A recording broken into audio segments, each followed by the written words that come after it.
शहरु रमज़ान अल्लज़ी उन्ज़िल फ़ीहिल क़ुरआन अल्हम्दुलिल्लाहि वहदह वस्सलातु वस्सलामु अला मन ला नबिय्य बअदह व अला आलिहि व अस्हाबिहि अजमाइन अम्मा बाद फ़इन्न खैरल हदीस किताबुल्लाह व खैरल हदी हदी मुहम्मदिन सल्लल्लाहु अलैहि वसल्लम व शर्रल उमूरि मुहदसातुहा व कुल्लु मुहदसतिन बिदअह व कुल्लु बिदअतिन दलालह व कुल्लु दलालतिन फिन्नार फ़अऊज़ु बिल्लाहि मिनश शैतानिर रजीम बिस्मिल्लाहिर रहमानिर रहीम अल्हम्दुलिल्लाहि रब्बिल आलमीन अर्रहमानिर रहीम मालिकि यौमिद्दीन इय्याका नअबुदु व इय्याका नस्तईन इहदिना सिरातल मुस्तकीम सिरातल लज़ीना अनअमता अलैहिम गैरिल मग़दूबि अलैहिम वलद्दाल्लीन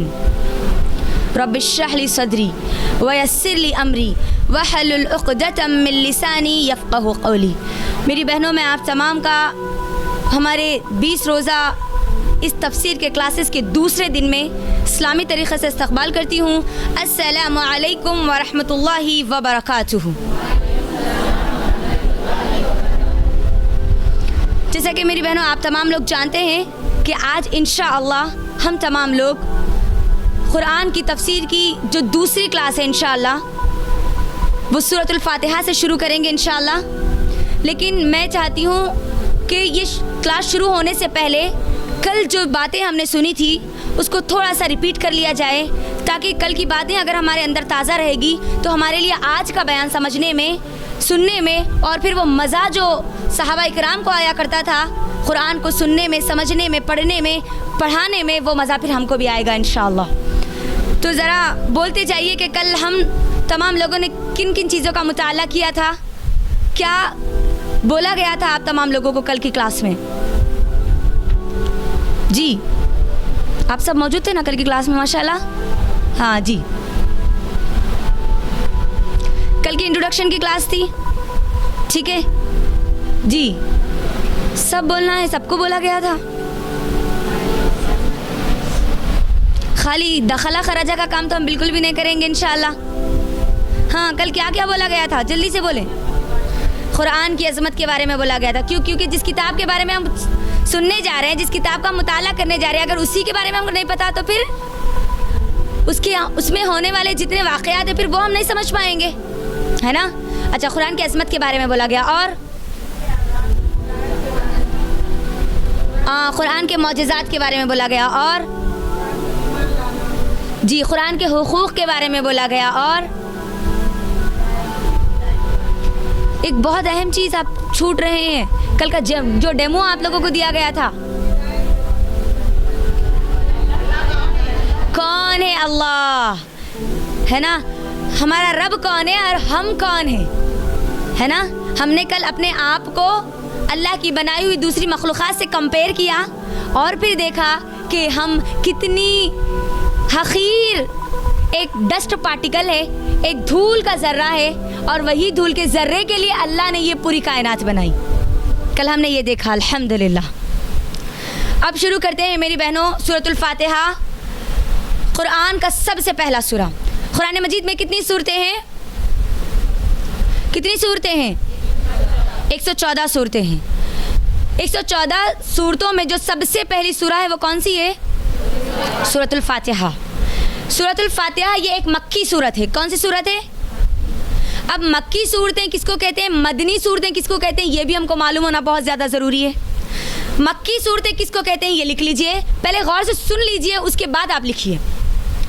मक्की सूरतें कहते हैं ऐसी सूरतों को जो हिजरत से पहले मक्के में या मक्के के आतराफ नाजिल हुई, ऐसी सूरतों को कहा जाता है मक्की सूरतें। मदनी सूरतें यानी ऐसी सूरतें जो हिजरत के बाद नाजिल हुई, मदीने में नाजिल हुई या मदीने के आसपास नाजिल हुई, ऐसी सूरतों को बोला जाता है मदनी सूरतें। अब मक्की दौर और मदनी दौर के बारे में तो हमको अच्छी तरीके से मालूम होना चाहिए। मक्की दौर किसको कहते हैं? जो वो दौर, वो दावत का वो दौर, वो नबी सल्लल्लाहु अलैहि वसल्लम का दौर, जो जिस दौर में नबी सल्लल्लाहु अलैहि वसल्लम को नबूवत दी गई। 40 साल की उम्र में नबी सल्लल्लाहु अलैहि वसल्लम को नबी बनाया गया। फिर नबूवत देने के बाद कितने साल अल्लाह के नबी सल्लल्लाहु अलैहि वसल्लम मक्के में थे? 13 साल थे। यानी 13 साल के मक्की दौर में जितनी भी सूरतें नाजिल हुई हिजरत से पहले मक्के के या आसपास के इलाकों में नाजिल हुई, ऐसी सूरतों को क्या बोला जाता? मक्की सूरतें। आप कुरान में जब भी कुरान को खोलेंगे, किसी भी सूरह को खोलेंगे, तो उसकी शुरुआत में सबसे पहले लिख दिया जाता है ये कौन सी सूरह है, मक्की सूरह है या मदनी सूरह है। आप कुरान के मुसहफ को खोलेंगे तो आपको वो चीज़ मिल जाएगी। तो अब बात क्या समझ में आई? मक्की सूरतें किसको कहते हैं, समझ में आ गया। अब मदनी सूरतें किसको कहते हैं? मदनी दौर कितना था?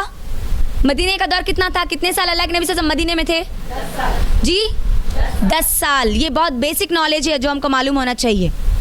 10 साल अल्लाह के नबी सल्लल्लाहु अलैहि वसल्लम मदीने में थे। तो 10 साल में ये जो 10 साल का जो मदनी दौर है, इस मदनी दौर में जितनी भी सूरतें नाजिल हुई या मदीने में या मदीने के आतराफ, इसको बोला जाता है मदनी सूरतें। अब मैं और आप जिस सूरह की इंशाअल्लाह तफसीर पढ़ने वाले हैं, उसको समझने वाले हैं, वो सूरह है मक्की दौर का। ये मक्की सूरत है। और मक्की सूरत और मदनी सूरतों की क्या खासियत है वो भी हमको मालूम होना ज़रूरी है। मक्की सूरतों का अगर हम पूरी कुरान में अगर मक्की सूरतों का अगर मुताला करेंगे ना, तो मक्की सूरतों में जो जितने भी अल्लाह सुब्हानहू व तआला ने मज़बून बांधे हैं, जितने भी सब्जेक्ट मुझे और आपको कुरान की मक्की सूरतों में मिलते हैं, वो कौन कौन से हैं, उसके मौज़ूआत कौन कौन से हैं। सबसे अल्लाह ताला मक्की दौर में जिन जिन मौज़ूआत पर बात करता है, जिन सब्जेक्ट्स पर बात करता है, चाहे कोई भी मक्की सूरत आप ले लीजिए, आखिरत के बारे में उसमें सबसे ज़्यादा जिक्र मिलता है, क़ियामत के बारे में उसमें सबसे ज़्यादा जिक्र मिलता है, अल्लाह की तौहीद और उसकी अक़साम के बारे में हमको मक्की दौर की मक्की सूरतों में हमको उसका जिक्र मिलता है। नबी सल्लल्लाहु अलैहि वसल्लम को तसल्ली इन सूरतों में दी जाती है, मक्की सूरतों में। और इसी तरह इंसानी ज़िंदगी के बारे में बताया गया। पिछली जो जितने साबिक़ा जो उम्मतें थी, उन उम्मतों के बारे में हमको मक्की सूरतों में हमको मिलता है। इसी तरीक़े से नबी सल्लल्लाहु अलैहि वसल्लम की रिसालत के बारे में हम तमाम लोगों को मक्की सूरतों में मिलता है। अब मक्की सूरतों में कौन कौन सी चीज़ें आ रही है? एक तो आखिरत के बारे में, क़ियामत के अहवाल, क़ियामत के पूरे हालात बयान किए जा रहे हैं। किन में? मक्की सूरतों में। नबी सल्लल्लाहु अलैहि वसल्लम की रिसालत की सदाकत की गवाही दी जा रही है मक्की सूरतों में। अल्लाह की तौहीद बयान की जा रही है मक्की सूरतों में। नबी सल्लल्लाहु अलैहि वसल्लम को तसल्ली दी जा रही है मक्की सूरतों में। इंसानी ज़िंदगी बताई जा रही है, उसके मराहिल बताए जा रहे हैं मक्की सूरतों में। अब ये गौर करें, अब ये मक्की सूरतों में जो मज़ामीन आ रहे हैं, जो सब्जेक्ट्स आ रहे हैं, मक्के के वो हालात याद कीजिए जिस वक्त नबी सल्लल्लाहु अलैहि वसल्लम को नबूवत दी गई। नबूवत देने के बाद मक्के में मुसलमानों का क्या हाल था, कितना मुश्किलात का वो वक्त था। अल्लाह के नबी सल्लल्लाहु अलैहि वसल्लम 3 साल तक तो खुफिया तौर पर दावत व तबलीग का काम कर रहे थे। 3 साल के नबूवत के 3 साल क्या करे, खुफिया तौर पर काम होता रहा। लेकिन उसके बाद जब अलल ऐलान लोगों को बोला गया, या सबाहा नबी सल्लल्लाहु अलैहि वसल्लम कोई सफ़ा पर चढ़कर जब अल्लाह तमाम के तमाम लोगों को अल्लाह के नबी सल्लल्लाहु अलैहि वसल्लम ने दावत दी, अब उसके बाद से जब खुल्लम खुल्ला दावत का काम शुरू हो गया, उसके बाद से मुसलमानों पर जुल्म बढ़ता चला गया, मज़ालिम ढाए जाने लगे। और ख़ास तौर पर उस तबक़े पर सबसे ज़्यादा जुल्म किया गया जो ग़ुलाम था। हम जानते हैं ना, बिलाल रज़ी अल्लाह तआला अन्हु, सुना ना हमने। वो मक्के के इब्तिदाई दौर में ये पूरे मज़ालिम हो रहे थे, पूरे जुल्म, पूरी ज़्यादती, तमाम की तमाम ये मुश्किलात, ये परेशानी कब हो रही थी? मक्की दौर के इब्तिदाई मरहले में। अब वही इब्तिदाई मरहले में जिस वक्त सहाबा पर जुल्म किया जा रहा है, सहाबा को मारा जा रहा है, सहाबा को शहीद किया जा रहा है। हमारी सुमैया रज़ी अल्लाह तआला अन्हा शहीद कर दी गई ना, औरत है। ये मक्के के वही स्टार्टिंग की शुरुआत में ये तमाम की तमाम चीज़ें हो रही। अब ऐसी ही हालात में अल्लाह सुब्हानहू व तआला जिन मज़ामीन को पेश कर रहा है, जिन सब्जेक्ट को अल्लाह ताला बयान कर रहा है, वो है आखिरत के बारे में। तो आप गौर करें, आखिरत के बारे में अल्लाह ताला बोल रहा है। यहाँ मुसलमानों पर जुल्म किया जा रहा और अल्लाह ताला आखिरत के बारे में बता रहा है, अल्लाह क़ियामत के बारे में बता रहा है। अल्लाह नबी सल्लल्लाहु अलैहि वसल्लम को तसल्ली दे रहा है कि अल्लाह के नबी गम ना करो, अगर ये लोग ईमान नहीं लाते तो कोई बात नहीं, अल्लाह के हाथ में है कि उनको हिदायत देना या नहीं देना, आप अपने आप को हलाक मत करो। अब आप गौर करें, जितनी भी चीज़ें आपको अगर आप गौर करेंगे मक्की सूरतों में ख़ास तौर पर आपको ये मिलेगा कि अल्लाह सुब्हानहू व तआला ने सबसे ज़्यादा क़ियामत, आखिरत, नबी सल्लल्लाहु अलैहि वसल्लम की रिसालत, अल्लाह की तौहीद, यही चीज़ें अल्लाह ने बयान की है। बात आ गई आप सबको समझ में? अब मेरी बहनों, अब गौर करें, एक तरफ जुल्म हो रहा और एक तरफ ईमान को उठाया जा रहा। वही दौर में तुम पर जुल्म हो रहा है, आखिरत में तुम्हारे लिए इसका बदला है, फिक्र मत करो, अल्लाह तुमको ज़ाया नहीं करेगा, अपने ईमान को मत छोड़ो, तुम्हारे लिए जन्नत है, अगर तुम नहीं सुनोगे, अगर फिर जाओगे तुम्हारे लिए जहन्नम है। देखो किस तरीके से अल्लाह सुब्हानहू व तआला जिस वक्त, जिस जगह, जिस दौर में जिस बात की ज़रूरत थी, अल्लाह ने वो बातें नाजिल कर दी जो इंसानों की हिदायत के लिए काफ़ी है। बात आ रही है आप सबको समझ में? ये बहुत अहम चीज़ है, ये तमहीद है। अगर आप इस तमहीद को नहीं समझेंगे ना तो फिर मक्की सूरतों की तमहीद को आप नहीं समझ पाएंगे। एक तरफ जुल्म हो रहा और दूसरी तरफ अल्लाह दिलासा दे रहे, अल्लाह ताला तसल्ली दे रहे। जुल्म हो रहा, शहीद हो जा रहे, कोई बात नहीं है, अल्लाह के नज़दीक उनका बड़ा मकाम है। आखिरत को याद करो, दुनिया भूल जाओ, दुनिया को, दुनिया में जुल्म हो रहा बर्दाश्त करो, अल्लाह ताला इसका अजर देगा। आखिरत का अजर, आखिरत की आयतें नाजिल हो रही है, क़यामत की आयतें नाजिल हो रही है। ये तमाम की तमाम चीज़ें किस में? मक्की दौर में हो रही है। बात आ गई समझ में? अब सूरतुल फातिहा कौन सी सूरा है? बोलिए कौन सी सूरा है? अब मक्की सूरा किसको बोलते हैं समझ में आ चुका अच्छे से? ज़रा बोले एक मरतबा। हिजरत से पहले, यस यस, तो उसको क्या बोला जाता? मक्की सूरतें। अब सूरतुल फातिहा की तरफ आई जो आज मेरा और आपका उन्वान है इंशाअल्लाह। सूरतुल फातिहा ये कुरान की सबसे पहली सूरा है। जैसे ही आप इस कुरान की मुसहफ को खोलेंगे आपको सबसे पहली जो सूरा मिलेगी वो कौन सी सूरा है? फातिहा। फातिहा किसको बोलते हैं? इफ्तिताह, ओपनिंग, फतेह। कुरान की जिससे इफ्तिताह हो रही, जिसकी ओपनिंग हो रही, वो सूरा कौन सी है? ये कुरान का, सूरह फातिहा का एक ये मशहूर नाम है, सूरतुल फातिहा। फातिहा जिसकी इब्तिदा हो रही है कुरान से, जिसकी इफ्तिताह हो रही है, ओपनिंग हो रही है कुरान की। कुरान में ये जो सूरतुल फातिहा है ये एक बहुत अजीम सूरा है मेरी बहनों, याद रखना। जिस सूरे को हम हर नमाज में पढ़ते हैं ना, तोता मैना की तरह पढ़ लेते हैं, हर रकत में पढ़ लेते हैं, लेकिन आज सूरतुल फातिहा का तर्जुमा और अल्लाह सुब्हानहू व तआला ने जिन बातों का उसमें जिक्र किया, आज हम नहीं समझने की वजह से आज हमारी नमाजों में वो खुशू और वो खुजू नहीं आता। सूरतुल फातिहा आपको पढ़ने के बाद ये वो मज़ा हमको नहीं आता जो हमको आना चाहिए। तो अब सूरतुल फातिहा के कई नाम हैं, इंशाल्लाह आज मैं आपके सामने कम से कम 10 नाम उसके रखूँगी इंशाल्लाह। सूरतुल फातिहा का सबसे पहला नाम तो अल-फातिह है, इब्तिदा, शुरुआत, आगाज़ जिसको हम कहेंगे। उसी तरीके से एक और नाम है सूरतुल फातिहा का उम्मुल किताब, इस किताब की माँ, जड़, बेस, असल। सूरतुल फातिहा को कहा गया किसकी जड़, किसकी बुनियाद? कुरान की। अल्लाहु अकबर। उम्मुल किताब, उम्मुल कुरान, कुरान की माँ कहा गया है। क्या कहा गया? कुरान की माँ। अल्लाहु अकबर। बड़ी फजीलतें आई हैं। कुरानुल अजीम, अजीम कुरान, एक बड़ी कुरान इस सूरे को कहा गया है। बड़ी सूरा, सबसे बड़ी सूरा इसको कहा गया है। इसी तरीके से सूरतुल फातिहा का एक और जो नाम है वो सबउल मसानी, सबउल मसानी यानी 7 बार बार पढ़ी जाने वाली आयतें थी। सूरतुल हिज्र सूरा नंबर 15 की आयत नंबर 87 में अल्लाह सुब्हानहू व तआला क्या कहते हैं? वलक़द आतैनाका सबअम मिनल मसानी। अल्लाह ने एक वो सूरा नाजिल की जिसमें 7 आयतें हैं। अब सूरतुल फातिहा में कितनी आयतें हैं? कितनी आयतें हैं? सबअल मसानी, 7 आयतों वाली। इसका ये भी एक और नाम है।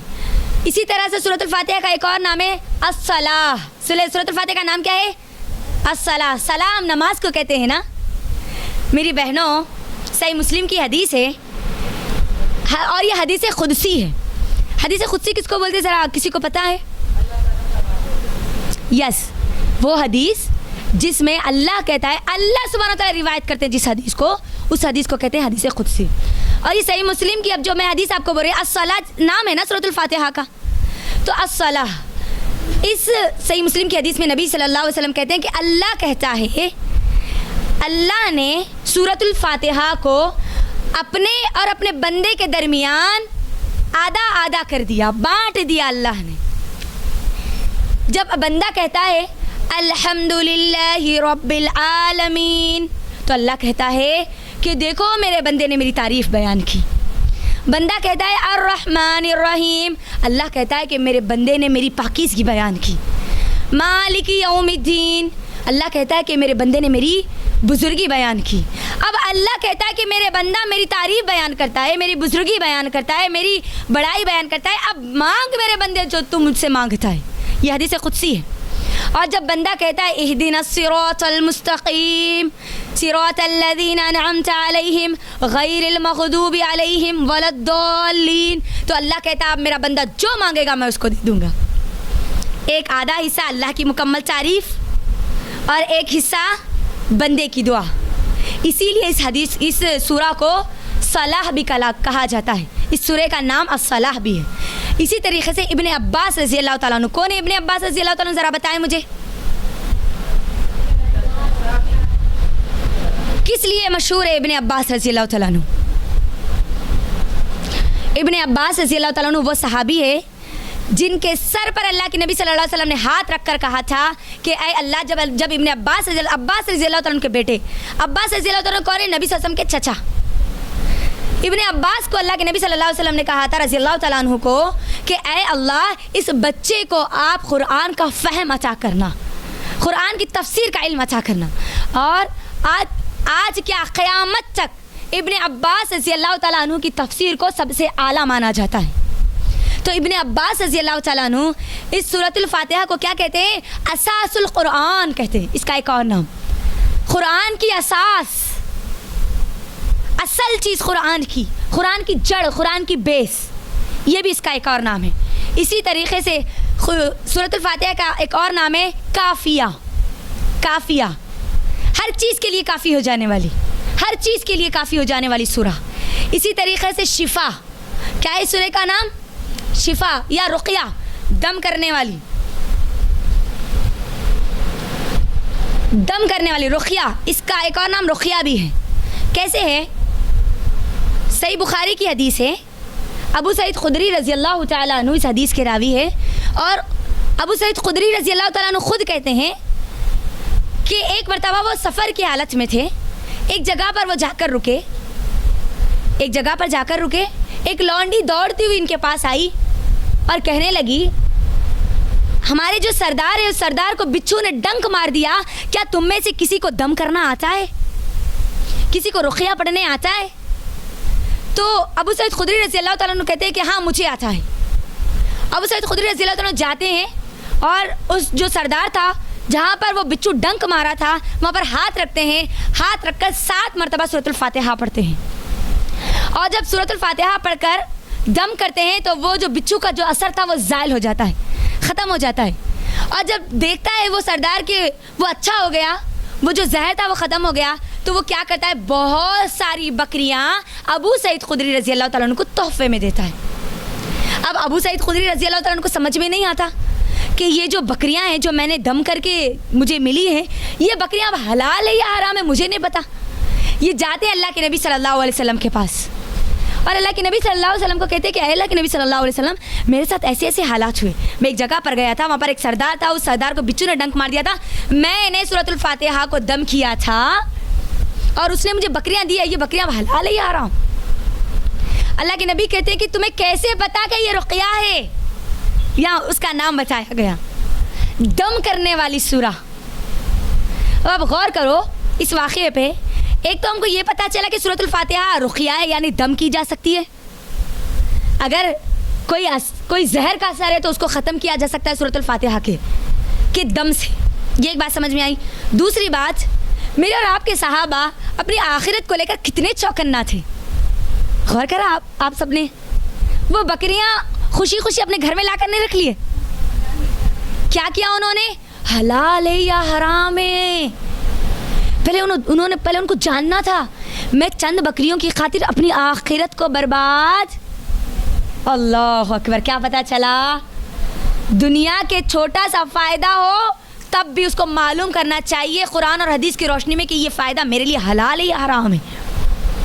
क्यों? क्योंकि ये मेरी आखिरत को दाव पे लगा सकता है। मेरे और आपके सहाबा आखिरत को लेकर बहुत चौकन्ने रहते थे। क्यों? क्योंकि दुनिया की नेमतें कब तक रहने वाली है? कब तक? जब तक सांस है तब तक नेमत है, उसके बाद सांस ख़त्म, नेमत भी ख़त्म। तो अब क्या पता चला? एक तो आखिरत के लिए चौकन्ना और दूसरी चीज़ रुक़या है, ये दम है। इसी तरह इसका एक और नाम है सूरतुल कंज, इसको कहा जाता है। कंज, कंज किसको कहते हैं? खजाने वाली सूरत। ऐसी सूरत जिसमें बहुत सारे खजाने हो, बहुत सारे खजाने हो, उसको कहा जाता है कंज। सूरतुल फातिहा का ये भी एक नाम है। तो मैंने आपके दरमियान 10 नाम रखे, सूरतुल फातिहा के 10 नाम मैंने आप सबको बताए। अब हमारे माहौल और माशरे में जो सूरे का नाम मशहूर है वो क्या है जी? ज़रा बोलो। अलहम का सूरा। क्या मशहूर है? अलहम का सूरा पढ़े कि अम्मा? मुझे ये बात कैसे पता चली? मेरे पास बहुत सारे पेशेंट्स आते हैं, मैं बातों के दौरान अगर मैं उनको कभी भी पूछती हूँ कि क्या आपको सूरतुल फातिहा याद है, तो वो कंफ्यूज हो जाते कि सूरतुल फातिहा कौन सी सूरा है। जब उनको फिर बोला जाता है कि क्या अलहम का सूरा आपको याद है, तो वो कहते हैं हाँ हमको अलहम का सूरा याद है। तो इसका मतलब ये हुआ कि हमने उसके असल जो नाम था उससे हमने उसको याद नहीं रखा, उसको जो पहला जो लफ्ज़ है उससे हमने उसको याद रखा। लेकिन हमको चाहिए कि हम तमाम लोग इस कुरान मजीद में जितनी अल्लाह सुब्हानहू व तआला ने सूरह नाजिल किए उन तमाम की तमाम सूरतों को उनके नाम के साथ याद करें। जब हम सूरह के नाम के साथ याद करेंगे ना, तो होगा क्या? हमको कुरान में सूरत ढूंढने में आसानी होगी, हमको आयतें ढूंढने में आसानी होगी। लिहाजा हमको चाहिए कि हम सूरत को उसके नाम से याद करें। बेहतर तरीक़ा ये, अफजल तरीक़ा ये। तो अलहम का सूरा आज हमारे पास कहा जाता है। अब मेरी बहनों, जो सूरतुल फातिहा है, अब इस बात को याद रखें, सूरतुल फातिहा को इस कुरान की पूरी सम्मरी कहा गया, पूरा खुलासा कहा गया। पूरी कुरान जो मौज़ूआत, जो सब्जेक्ट्स बयान करती है, वो तमाम के तमाम सब्जेक्ट को अल्लाह सुब्हानहू व तआला ने सूरतुल फातिहा में समो दिए। सूरतुल फातिहा में अल्लाह ने उन तमाम के तमाम वाक़यात को, उन तमाम के तमाम मौज़ूआत को जो पूरी कुरान में बयान किए जाते हैं ना, वो तमाम के तमाम सूरतुल फातिहा में हमको मिल जाते हैं। इसीलिए उलमा इकराम सूरतुल फातिहा को कुरान की सम्मरी कहते हैं। क्या कहते हैं? सम्मरी, खुलासा। ऐसी चीज़ जिसमें तमाम की तमाम एक बहुत बड़ी, एक तवील एक PDF हो, लेकिन उसका एक बहुत बड़ी किताब हो, लेकिन उसका पूरा मग़ज़ जिस चीज़ में हो उसको कहा जाता है सम्मरी, खुलासा। तो कुरान का खुलासा क्या है? सम्मरी कौन सी सूरा है? कौन सी सूरा है? मेरी जितनी आवाज़ निकल रही ना, उससे कम से कम आधे से आधी तो भी आपकी आवाज़ निकलना आज। सूरतुल फातिहा, यस। तो अब सम्मरी, अब पूरी कुरान में कौन कौन से वाक़यात आते हैं वो ज़रा हम सुन लें। अगर हम पूरी कुरान का मुताला करेंगे ना, तो हमको मालूम होता है कि अल्लाह सुब्हानहू व तआला पूरी कुरान में तीन मौज़ूआत के बारे में बात करता है। 3 सब्जेक्ट पूरी कुरान में, यही 3 सब्जेक्ट के बारे में बात की जाती है पूरी कुरान में। और वो 3 सब्जेक्ट में सबसे पहला मौज़ू कौन सा है? सबसे पहला सब्जेक्ट कौन सा है? अल्लाह की तौहीद का, अल्लाह की तौहीद और उसके अक़साम। दूसरा सब्जेक्ट, दूसरा मौज़ू साबिक़ा उम्मतों के जितने हालात हैं, साबिक़ा उम्मतों के बारे में और आइंदा आने वाले यानी जन्नत और जहन्नम के बारे में हमको जितने जो ज़िक्र मिलने हैं वो ये दूसरे हिस्से में, दूसरे मज़मून में हमको मिल जाते हैं। तीन मौज़ूआत पूरे कुरान में मिलते हैं हमको। पहले कौन सी चीज़ मिलती है? बोले तौहीद और उसके अक़साम। दूसरी चीज़ पिछली कौमों के तमाम वाक़यात और आइंदा आने वाले वाक़यात। पिछली जितनी कौमें गुजरी नहीं, आदम अलैहिस्सलाम से लेकर मोहम्मद सल्लल्लाहु अलैहि वसल्लम तक, उम्मत मोहम्मदिया से पहले जितनी भी कौमें गुजरी उन सब का जिक्र, और आने वाले हालात यानी जन्नत और जहन्नम के बारे में। ये दूसरी चीज़। तीसरी चीज़ है अहकाम और मसाइल। तीसरी चीज़ कौन सी है? बोले ज़रा। 3 चीज़ें पूरे कुरान में, यही 3 चीज़ों के बारे में है। अब या तो अल्लाह की तौहीद के बारे में, या पिछली कौम के हालात के बारे में, या आइंदा आने वाले जो हालात है हमारे जन्नत या जहन्नम या क़यामत के बारे में, और फिर अहकाम और मसाइल है। और सूरतुल फातिहा ये वो सूरा है जिसमें ये 3 के 3 मज़मूनों को, 3 के 3 सब्जेक्ट को भी समझ दिया गया। 3 की 3 चीज़ें भी यही सूरतुल फातिहा में हम तमाम लोगों को मिल जाती है। अब मेरी बहनों, अब इसके नाम इतने ज़्यादा है ना माशाअल्लाह, तो सोचा अब इसकी फ़जीलतें कितनी होंगी। असासुल कुरान कहा गया, काफ़िया कहा गया, शिफा कहा गया, रुक़िया कहा गया, उम्मुल किताब कहा गया, उम्मुल कुरान कहा गया। इतने अजीम नाम इस सूरह के को मिल रहे हैं जिसको मैं और आप हर नमाज में, हर रकात में पढ़ते हैं। तो अब इसकी फ़जीलत क्या है? अब इसकी फ़जीलत क्या है ज़रा आप सुन लें। पहली फजीलत, इंशाल्लाह एक दो तीन फजीलतें हम रखकर इंशाल्लाह असल जो सूरतुल फातिहा उसकी तरफ हम लोग आएंगे इंशाल्लाह। अबू सईद बिन मौला रज़ी अल्लाह तआला अन्हु कहते हैं कि वो एक मरतबा नमाज अदा कर रहे थे। क्या कर रहे थे? अल्लाह के नबी सल्लल्लाहु अलैहि वसल्लम ने इनको आवाज़ दी कि ए अबू सईद बिन मौला आप इधर आइए। और उस वक्त वो नमाज की हालत में थे और वो नहीं गए। अपनी नमाज को मुकम्मल करने के बाद वो गए। अल्लाह के नबी सल्लल्लाहु अलैहि वसल्लम कहते हैं कि मैंने तुमको आवाज़ दी थी, तुम क्यों नहीं आए? तो वो सहाबी कहते हैं कि अल्लाह के नबी मैं नमाज में था। अल्लाह के नबी कहते हैं कि क्या तुम्हें अल्लाह का वो हुक्म मालूम नहीं है कि अगर तुमको अगर अल्लाह के नबी तुमको बुलाए तो तुमको फ़ौरन आना चाहिए। यानी पता ये चला कि अगर नमाज की भी हालत में और अल्लाह के नबी अगर पुकार रहे, आवाज़ दे रहे हैं, तो नमाज को तोड़ना है, अल्लाह के नबी सल्लल्लाहु अलैहि वसल्लम की तरफ जाना है। तो अल्लाह के नबी सल्लल्लाहु अलैहि वसल्लम कहते हैं कि क्या तुमको पता नहीं है कि अगर नबी तुमको बुलाए तो तुमको आना चाहिए? तो वो अबू सईद बिन मौला कहते हैं कि अल्लाह के नबी मुझे ये बात मालूम नहीं थी, मैं दोबारा इंशाल्लाह ये चीज़ नहीं करूँगा।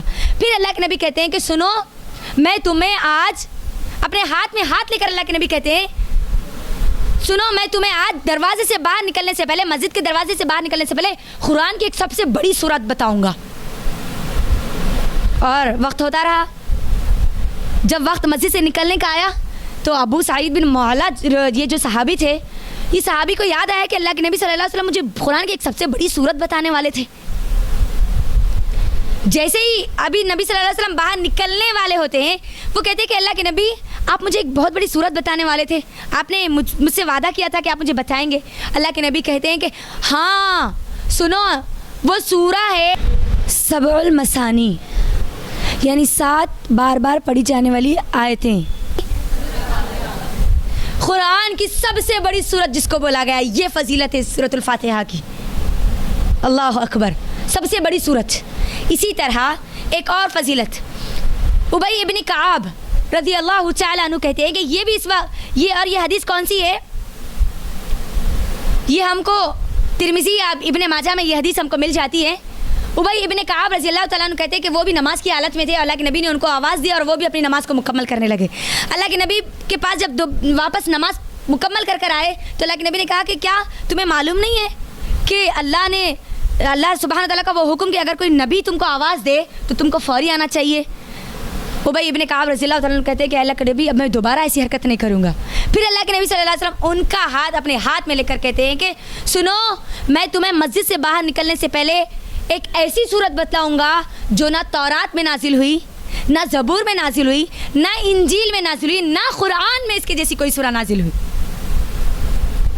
फिर जब वक्त आया मस्जिद से निकलने का तो ये उबई बिन काब रज़ियल्लाहु तआला जो थे, उन्होंने याद दिलाया कि अल्लाह के नबी सल्लल्लाहु अलैहि वसल्लम आप मुझे एक सूरा बताने वाले थे, और ऐसी सूरा जो तौरात में भी नहीं है, ज़बूर में भी नहीं है, इंजील में भी नहीं है, कुरान में भी ऐसी सूरा नहीं है, आप मुझे ऐसी सूरा बताने वाले थे। अल्लाह के नबी सल्लल्लाहु अलैहि वसल्लम कहते हैं कि वो उम्मुल किताब है, वो सूरा जो तुम हर नमाज में पढ़ते हो ना, अल्हम्दुलिल्लाहि रब्बिल आलमीन, ये वो सूरा है जो ना तौरात में नाजिल हुई, ना ज़बूर में नाजिल हुई, ना इंजील में नाजिल हुई, और ना ही कुरान में इसके जैसी कोई सूरा नाजिल हुई। अब आप अंदाज़ा करें कितनी अजीम सूरा है ये, है ना, जिसको मेहराब पढ़ रहे हैं हर नमाज में। इसी तरीके से इसकी एक और फजीलत मुस्लिम और निसाई की हदीस है। अल्लाह के नबी सल्लल्लाहु अलैहि वसल्लम कहते हैं कि जिब्राइल अमीन, यानी जिब्राइल अमीन कौन है? फरिश्तों के सरदार जिब्राइल अमीन अल्लाह के नबी सल्लल्लाहु अलैहि वसल्लम के पास आए और आकर कहा कि ऐ अल्लाह के नबी सल्लल्लाहु अलैहि वसल्लम, अब वहाँ पर बैठे हुए थे। अब उतनी देर में एक धमाके की आवाज़ आई। कौन सी आवाज़ आई? जिब्राइल अमीन अल्लाह के नबी के पास बैठे हुए और एक ज़ोर की आवाज़ आई। जिब्राइल अमीन कहते हैं कि अल्लाह के नबी सल्लल्लाहु अलैहि वसल्लम, अभी ये जो आवाज़ आई है ना, ये आसमान का एक ऐसा दरवाज़ा खोला गया है जो आज से पहले कभी नहीं खोला गया, और उस दरवाजे से एक ऐसा फरिश्ता निकला जो आज से पहले कभी नहीं आया, और वो एक ऐसा सूरा लेकर आने वाला है जो आज से पहले कुरान में कभी नाजिल नहीं हुआ। कुरान में तो क्या, तौरात ज़बूर इंजील किसी में नाजिल नहीं हुआ। और वो फरिश्ता आया अल्लाह के नबी सल्लल्लाहु अलैहि वसल्लम के पास और कहा कि खुश हो जाइए अल्लाह के नबी सल्लल्लाहु अलैहि वसल्लम, अल्लाह ने आपको 2 नूर दिए हैं, एक सूरतुल फातिहा और दूसरा सूरतुल बकरा की आखिरी 2 आयतें। अल्लाह अकबर। सूरत इतनी अहम है कि इसके लिए आसमान का एक ख़ास दरवाज़ा खोला गया, एक ख़ास फरिश्ते को अल्लाह सुब्हानहू तआला ने भेजा, और वो फरिश्ता जो कभी नहीं आया ज़मीन पर। गौर करें, जिब्राइल अमीन भी सबसे पहले इस सूरे को लेकर नहीं आए, बाद में फिर जिब्राइल अमीन के ज़रिए भी ये सूरा नाजिल किया गया। तो अब अंदाज़ा करें कि सूरा कितनी अहमियत के हामिल है, जिसका मैं और आप मुताला करने जा रहे हैं, जिसको मैं हर नमाज में मैं और आप पढ़ते हैं। तो बात समझ में आई कि ये सूरा कितनी अहमियत के हामिल है। बोले ज़रा इसकी फजीलत क्या क्या है। अभी जो मैंने आपके दरमियान रखी जी, कुरान की सबसे अजीम सूरत है, और कुरान की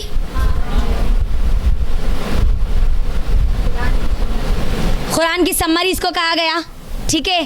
कुरान उम्मुल किताब इसको कहा गया। इसकी फजीलत इतनी ज़्यादा, अल्लाहु अकबर, कि इसकी जैसी सूरा कभी किसी में भी नाजिल नहीं की गई। चलिए अब हम चलते हैं सूरतुल फातिहा की तरफ, इस सूरे की तरफ जिसकी इतनी ज़्यादा फजीलतें हैं। और अल्लाह के नबी सल्लल्लाहु अलैहि वसल्लम ने क्या कहा कि जिस नमाज में सूरतुल फातिहा नहीं पढ़ी जाती वो नमाज, चाहे आप इमाम के साथ ही क्यों ना पढ़ रही हो, अगर कोई मर्द इमामत कर रहे हैं तब भी मुख्तदी के लिए ज़रूरी और लाजमी है कि वो इमाम के साथ साथ सूरतुल फातिहा को नमाज में दोहराए।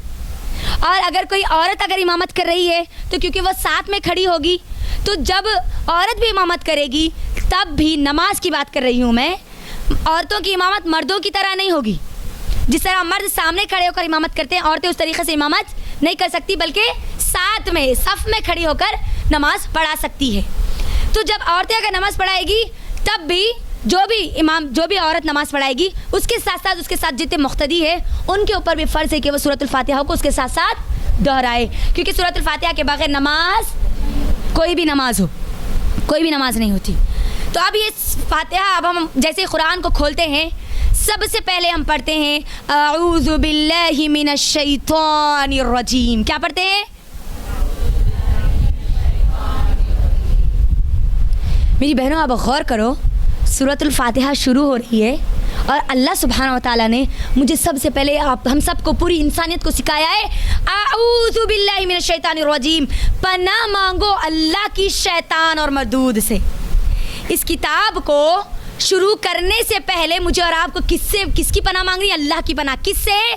शैतान और मरदूद से। अल्लाह कुरान में सूरतुल नहल सूरा नंबर 16 की आयत नंबर 97 में कहता है कि जब भी तुम कुरान की तिलावत करो तो क्या करो, उसकी शुरुआत, तिलावत की शुरुआत से पहले क्या करो? अऊज़ु बिल्लाहि मिनश शैतानिर रजीम पढ़ो। अब मेरी बहनों गौर करो, या अल्लाह मुझे और आपको अऊज़ु बिल्लाहि मिनश शैतानिर रजीम क्यों पढ़ने का हुक्म दे रहा है? पहले अल्लाह की पनाह में आ जाओ शैतान और मरदूद से। ये शैतान से, और शैतान सिर्फ जिन्नों में से नहीं होते, इंसानों में से भी होते। सूरतुन नास में जब हम आएंगे ना इंशाअल्लाह, इसको बहुत अच्छी तरीके से मैं वहाँ पर वाज़ेह करूँगी। याद रख लें कि शैतान जिन और इंसान दोनों में से। तो अब यहाँ पर सबसे पहले मुझे और आपको अल्लाह की पनाह में आने का हुक्म दिया जा रहा है, क्योंकि जिस किताब का मैं और आप मुताला करने जा रहे हैं, अगर मैं और आप अल्लाह की पनाह में नहीं आए तो ये शैतान मुझे और आपको इस किताब को समझने से महरूम कर सकते हैं, इसके वाक़यात को समझने से महरूम कर सकते हैं, इसकी जो मौजिज़ात है उससे मुझे और आपको महरूम कर सकते हैं, इसके अंदर जो सक्सेस के कीज़ है उससे मुझे और आपको महरूम कर सकते हैं। इसीलिए अल्लाह ने सबसे पहले मुझे और आपको सिखाया क्या? अऊज़ु बिल्लाहि, पहले अल्लाह की पनाह में आ जाओ, पहले अल्लाह की पनाह में आ जाओ। एक और बात भी यहाँ पर हमको समझने वाली है, हम सबसे पहले अल्लाह की पनाह मांग रहे हैं। इसका मतलब ये है कि हम इतने आजिज़ हो जाते हैं, अपने आप को मुकम्मल तौर पर अल्लाह के हवाले कर दे, अल्लाह के सुपुर्द कर देते हैं कि अय अल्लाह, हमारी ताकत नहीं है शैतान से बचने की जब तक कि हम तेरी पनाह में ना आ जाए। मैं और आप शैतान के हथकंडों से तब तक नहीं बच सकते जब तक मैं और आप अल्लाह की पनाह में ना चले जाए। ये भी एक नुक्ता मुझे और आपको मिलता है। कुरान को पढ़ने से पहले मुझे और आपको हुक्म दिया जा रहा है अऊज़ु बिल्लाहि मिनश शैतानिर रजीम। तो बात क्या समझ में आई? कोई भी नेकी, कोई भी खैर और शर मैं और आप तब तक नहीं कर सकते जब तक कि अल्लाह ना चाहे। इसीलिए नबी सल्लल्लाहु अलैहि वसल्लम ने मुझे और आपको अल्लाह के ख़जानों में से एक ख़जाना अल्लाह के नबी ने बतलाया। कौन सा ख़जाना है वो? बारकल्लाह फ़ी, अल्लाह आपके इल्म में बहुत बरकत दे। ला हौला, ना नेकी करने की ताकत है ना गुनाह, मगर अल्लाह की तौफीक से।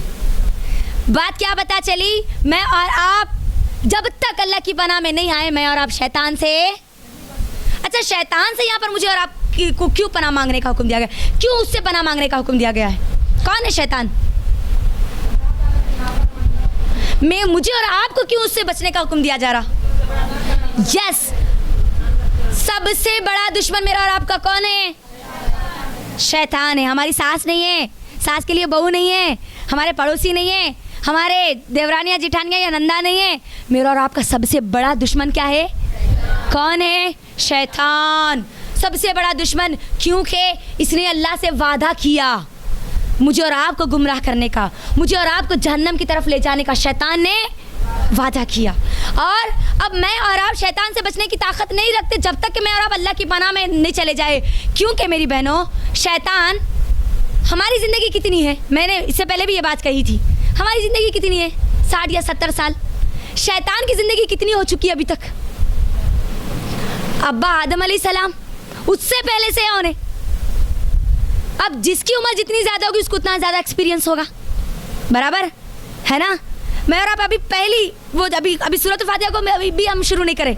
देखो कितनी सारी चीज़ें, एक आयत पे इतनी सारी चीज़ें खुलती है, अल्लाह अकबर, कि वक्त हमको बस नहीं होता। दुश्मन है मेरा और आपका, अब उसकी ज़िंदगी कितनी लंबी है, तो एक्सपीरियंस उसको कितना ज़्यादा होगा नहीं होगा? तब वो बहुत अच्छे तरीके से जानता है कि मुझे और आपको कहाँ गुमराह करना है, कैसे गुमराह करना है, कौन से वक्त मुझे और आपको मोड़ना है। ही नो द बेस्ट, वो बहुत अच्छी तरीके से जानता है, बहुत अच्छी तरीके से जानता है। इसीलिए अल्लाह ने मुझे और आपको पहले कहा औज़ु बिल्लाहि मिनश शैतानिर रजीम, तुम सबसे पहले अल्लाह की पनाह में आ जाओ। तुम नहीं जानते शैतान की ताकत क्या है, लेकिन अल्लाह की ताकत वो है जो शैतान के हमले होने के बाद, अगर किसी पर शैतान के हमले होते हैं लेकिन वो अल्लाह की हिफाजत में आ जाता है तो फिर शैतान की ताकत उस पर अमल। इसीलिए मुझे और आपको सिखाया जा रहा है औज़ु बिल्लाहि मिनश शैतानिर रजीम, अल्लाह की पनाह में आ जाओ। फिर देखो जब अल्लाह की पनाह में हम आ जाते हैं तो फिर शैतान का बस हमारे ऊपर नहीं चलता। ये एक बात हमको समझ में आ गई। अब आइए सूरतुल फातिहा की आयतों की तरफ। सूरतुल फातिहा में कितनी आयतें हैं? अगर हम अल्हम्दुलिल्लाह रब्बिल आलमीन से शुरू करते हैं तो कितनी आयतें हो जाती है? 6 आयतें होती है। अगर आप कुरान की मुसहफ को अगर खोलेंगे ना, 1 मिनट में आपको खोल कर यहाँ पर बताऊँगी, गौर से यहाँ पर देखें। पहली आयत का नंबर कहाँ पर लिखा गया? कहाँ पर लिखा गया? बिस्मिल्लाहिर्रहमानिर्रहीम। कुरान की ये सूरतुल फातिहा की सबसे पहली आयत है। और अब बिस्मिल्लाहिर्रहमानिर्रहीम जो सूरतुल फातिहा की आयत है, उलमा में इख्तिलाफ है कि ये अब दूसरी जो सूरह है उनकी आयत है या नहीं है। बाज़ उलमा कहते हैं कि ये कुरान की ही आयत है, बाज़ उलमा कहते हैं कि नहीं ये कुरान की आयत नहीं है सिवाय सूरतुत तौबा के, क्योंकि सूरह तौबा में ये जो आयत है ये बीच में आती है। तो बाज़ उलमा कहते हैं कि नहीं ये कुरान की आयत नहीं है, और बाज़ कहते हैं कि इस सूरह की आयत है। लेकिन मुझे और आपका जब सूरतुल फातिहा पढ़ते हैं तो पहली आयत कौन सी मिलती है? अल्लाह पहले सबसे पहले इस कुरान को खोल रहे हैं हम। पहली आयत अल्लाह कह रहा है कि बिस्मिल्लाह, शुरू करो अल्लाह के नाम से। किसके नाम से? अल्लाह अकबर। अब मैं और आप जो भी काम करने वाले किसके नाम से करने वाले हैं? अल्लाह सुब्हान व तआला ने मुझे और आपको इतनी ताकीद दी है। ये जो बिस्मिल्लाह है ना, ये मास्टर की है, दुआओं का मास्टर की। इसीलिए मुझे और आपको सिखाया गया है। खाना खाना है तो क्या बोलना पहले? पानी पीना है तो क्या बोलना? घर में दाखिल हो रहे तो क्या बोलना? घर से बाहर निकलते वक्त क्या बोलना? बैतुल खला में दाखिल होते वक्त की जो दुआ है उसमें भी सबसे पहले क्या है? दरवाज़ा लगा रहे तो क्या बोलना? कपड़े पहने तो क्या बोलना? हर चीज़ पे मुझे और आपको सिखाया गया बिस्मिल्लाह बिस्मिल्लाह बिस्मिल्लाह। उसी की शुरुआत हो रही है कुरान से। अल्लाह अकबर। अब गौर करें यहाँ पर, और जब बिस्मिल्लाह नहीं बोला जाता ना तो वहाँ पर अब शैतान आ जाता है। इसीलिए नबी सल्लल्लाहु अलैहि वसल्लम ने क्या कहा? जो बगैर बिस्मिल्लाह बोलकर खाना खाए उसके खाने में कौन शामिल हो जाता? जिस घर में बगैर बिस्मिल्लाह बोल के दाखिल हो जाते हैं उस घर में उस इंसान के साथ कौन दाखिल हो जाते हैं? और शैतान भी फिर उसके साथ हो जाता है, और फिर अब उसकी हिदायत की तरफ रहनुमाई नहीं हो पाती। इसीलिए मुझे और आपको हर वक्त कोई भी काम करने से पहले बिस्मिल्लाह बोलना है, क्योंकि बिस्मिल्लाह बोलने से पहले हमारा नुकसान नहीं होता, क्योंकि हम किसका नाम ले रहे?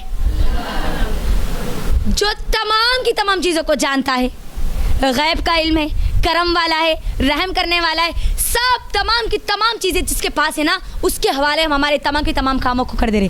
बिस्मिल्लाह, मैं अल्लाह के नाम से शुरू करती हूँ। रहमान रहीम, जो रहमान और रहीम है। अब रहमान और रहीम की सिफत हम सूरत अल-फातिहा में आगे देखेंगे इंशाअल्लाह। तो अब यहाँ पर बात क्या समझ में आई कि मुझे और आपको कभी भी कोई काम करने से पहले क्या बोलना चाहिए। अब आइए सूरत अल-फातिहा की दूसरी आयत की तरफ। अल्हम्दुलिल्लाहि रब्बिल आलमीन। अल्हम्द, हमद, अल्हम्द, हमद से पहले अलिफ और लाम को जोड़ दिया गया। अगर अरबी में अगर किसी चीज़ को ख़ास करके बताना होता है तो अलिफ और लाम को जोड़ दिया जाता है। ख़ास, हमद ख़ास तारीफ़ है, तमाम की तमाम तारीफ़ें किसके लिए ख़ास है? रब्बुल आलमीन के लिए। किसे ख़ास है? अब यहाँ पर हमद बयान की जा रही, अल्हम्दुलिल्लाह बोला जा रहा है यहाँ पर। अब आप गौर करें, अल्हम्दुलिल्लाह, तमाम की तमाम तारीफ़ें मेरे और आपके रब्बुल आलमीन के लिए है, लिल्लाह, अल्लाह के लिए। अगर हमको कोई फ़ायदा होता है तो हम क्या बोलते हैं? हम शुक्र के माने में लेते हैं ना अल्हम्दुलिल्लाह को। तो उलमा कहते हैं कि ये अल्हम्दुलिल्लाह में हमद और शुक्र दोनों शामिल है, और हमद में शुक्र शामिल है, शुक्र में हमद शामिल नहीं है। क्योंकि मैं और आप अल्लाह की जब तारीफ़ बयान कर रहे हैं तो तारीफ़ में शुक्र भी शामिल है, लेकिन सिर्फ शुक्र कर रहे, तारीफ़ नहीं कर रहे, ये अल्हम्दुलिल्लाह का माना नहीं होता। तो बात क्या पता चली? अल्हम्दुलिल्लाह, हम ये ना समझे कि हम अल्लाह का शुक्र अदा कर रहे, हम ये बोल रहे अल्हम्दुलिल्लाह, अगर हमारा कोई फ़ायदा हो रहा, हमारी तारीफ़ हो रही, हमको कोई नेमत मिल रही, अल्हम्दुलिल्लाह, तमाम की तमाम तारीफ़ें अल्लाह के लिए है। मुझे जो चीज़ें मिली ना, मुझे इज़्ज़त मिली ना, मुझे जो फ़ायदा मिला ना, वो किसकी वजह से मिला? मेरी कोई औकात नहीं है, मेरी कोई कद्र नहीं है, मेरी कोई कीमत नहीं है, मुझे सब कुछ किसने अता किया? अल्हम्दुलिल्लाह बोलते। इसीलिए हम लोग अपने आप को अल्लाह के सुपुर्द कर दे रहे। अल्लाह मेरी कोई इसके अंदर हिमाकत नहीं है, अल्लाह सब कुछ तेरे हवाले, अल्लाह तेरी तारीफ़ है, अल्लाह तूने तौफीक दी इसीलिए हम कर सके, तूने तौफीक दी इसीलिए हमको ये फ़ायदा हुआ।